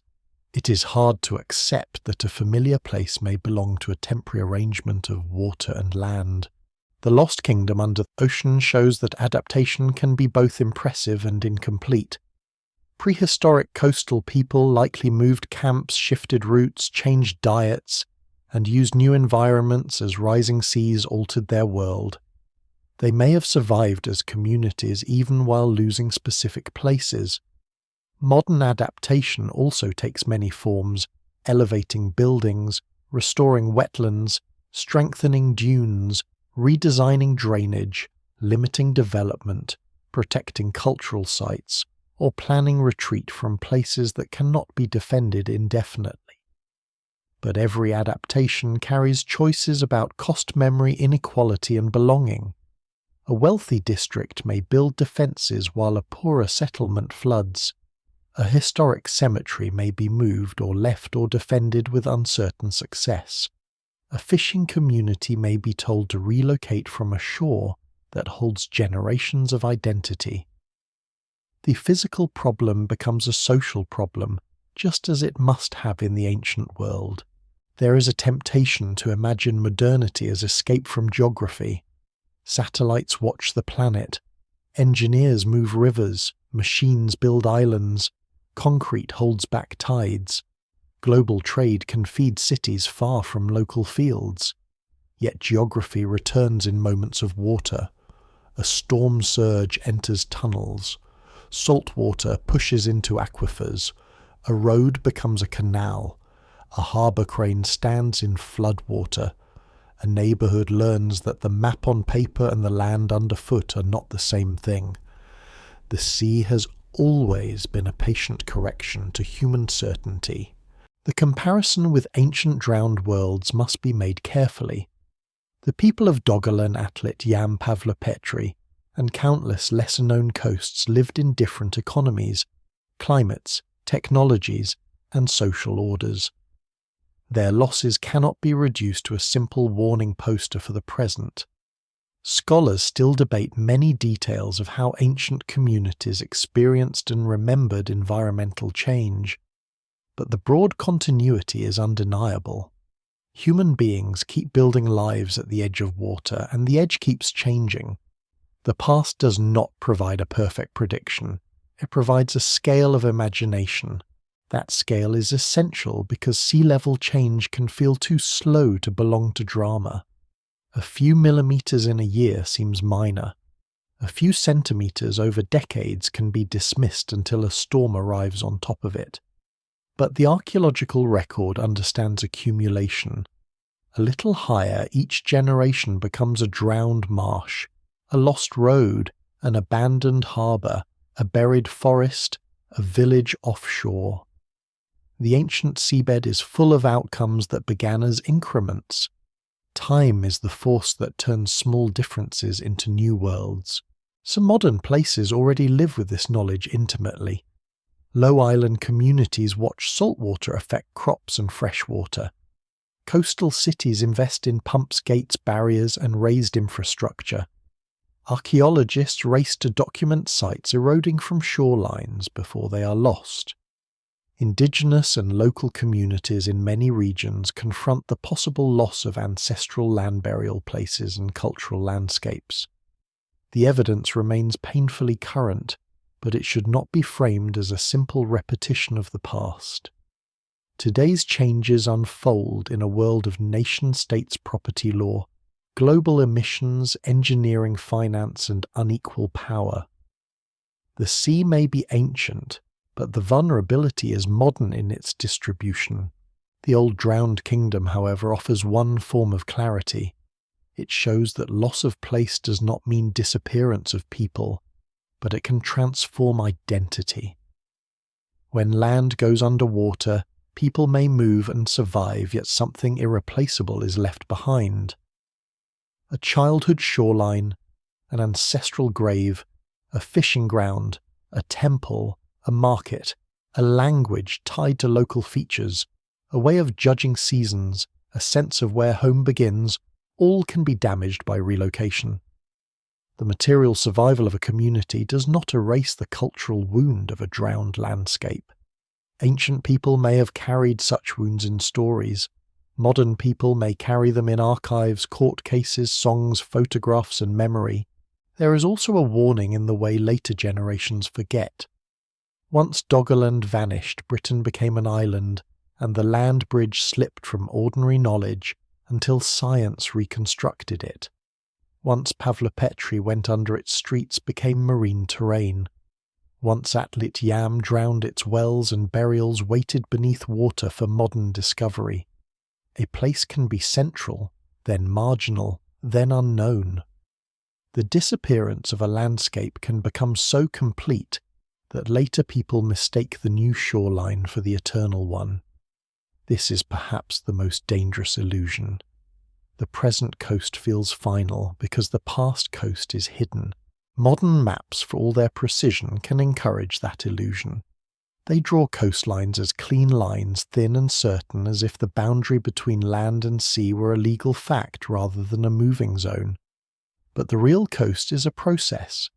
It is sand moving under waves, marsh grass, trapping sediment cliffs, collapsing rivers depositing silt, groundwater rising salt moving inland tides, entering streets during high water, and storms temporarily revealing the future. The lost kingdom under the ocean exists because earlier coastlines were also processes. The only difference is that their movement has already reached its conclusion. The sea keeps rising in the story not to create despair but to widen the frame.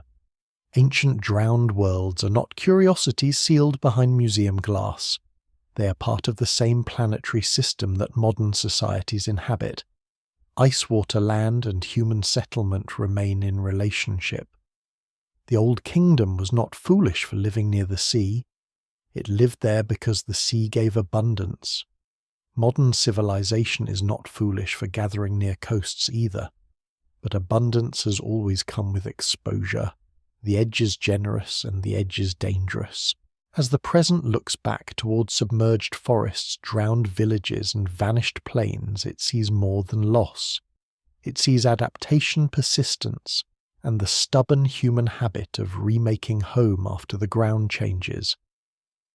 The people of the ancient coast did not save their land, but they carried life forward. Their descendants, direct or distant, became part of later worlds. The land vanished, but humanity continued. That is not comfort exactly, it is perspective. Survival and preservation are not the same thing. The lost kingdom beneath the ocean therefore speaks in two directions. It speaks backward toward the Ice Age plains, the coastal fires, the rising tides, the sudden floods, and the evidence sealed under sediment. It speaks forward toward modern deltas, harbours, islands, and cities where the sea is again testing the confidence of human maps. Between those directions lies the same quiet truth.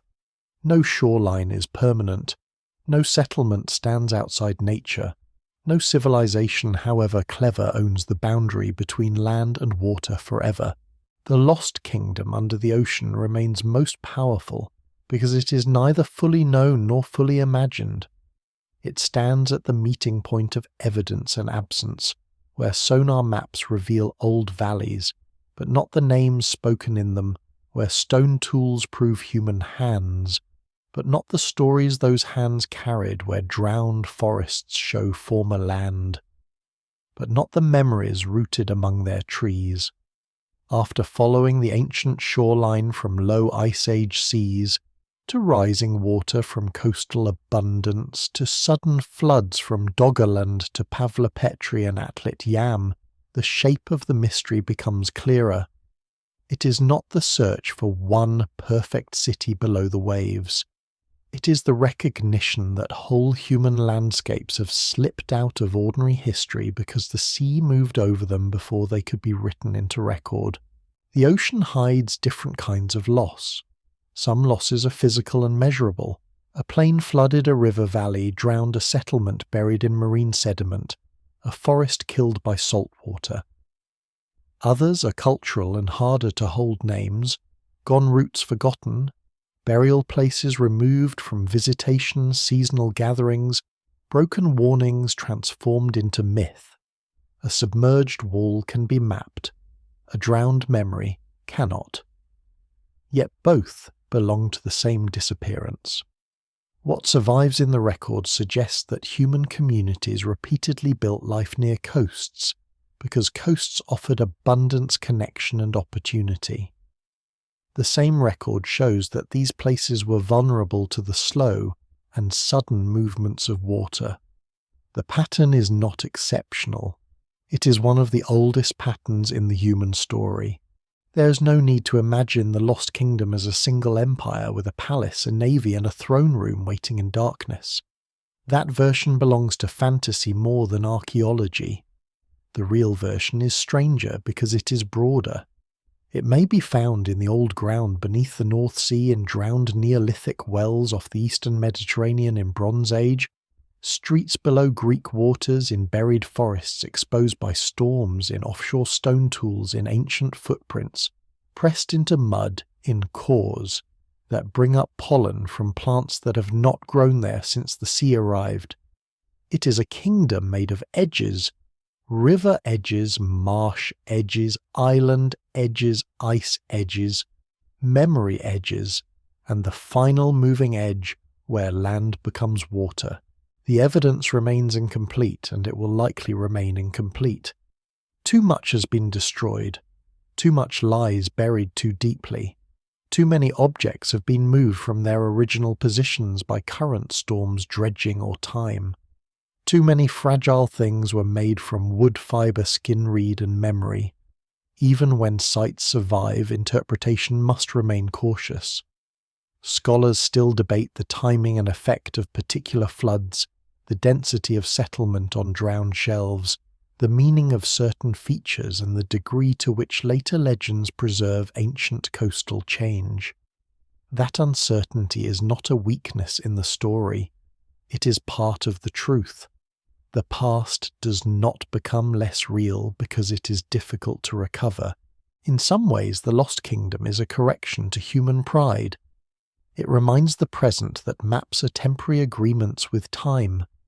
A coastline drawn today may seem precise, but deep history shows coastlines as living boundaries. They move with ice heat, sediment, tectonic storms, and gravity. They move while people build homes beside them, bury their dead near them, and teach children to trust them. Ancient communities learned this through experience, not satellite data. They watched the water enter places it had not entered before. They moved camps. They adjusted routes. They used new wetlands and abandoned old ground. They survived in many cases, but survival did not preserve everything. A people can continue after a landscape is gone, yet the loss remains. This is the final contradiction at the heart of the drowned world. The ocean erases and preserves at the same time. It destroys houses and protects buried wood. It scatters bones and seals footprints. It swallows shorelines and keeps the shape of rivers in the seabed. It removes places from memory and then thousands of years later returns fragments to nets, cause surveys, and careful hands.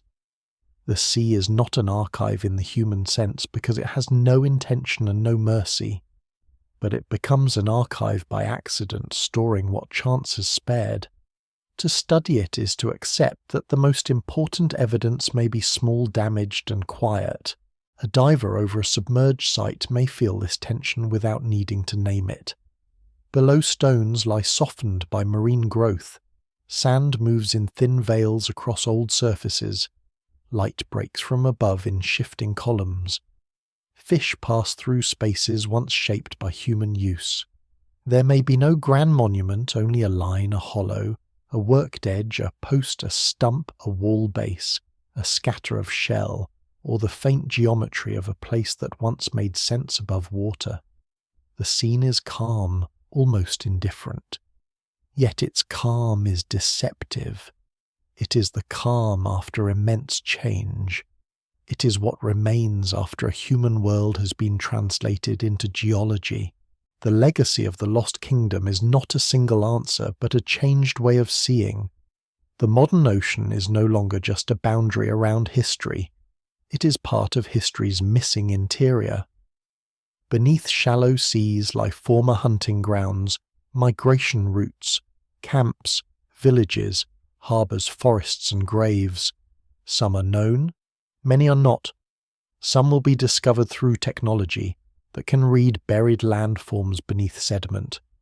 Others will appear by accident after storms or industrial disturbance. Many will never be found.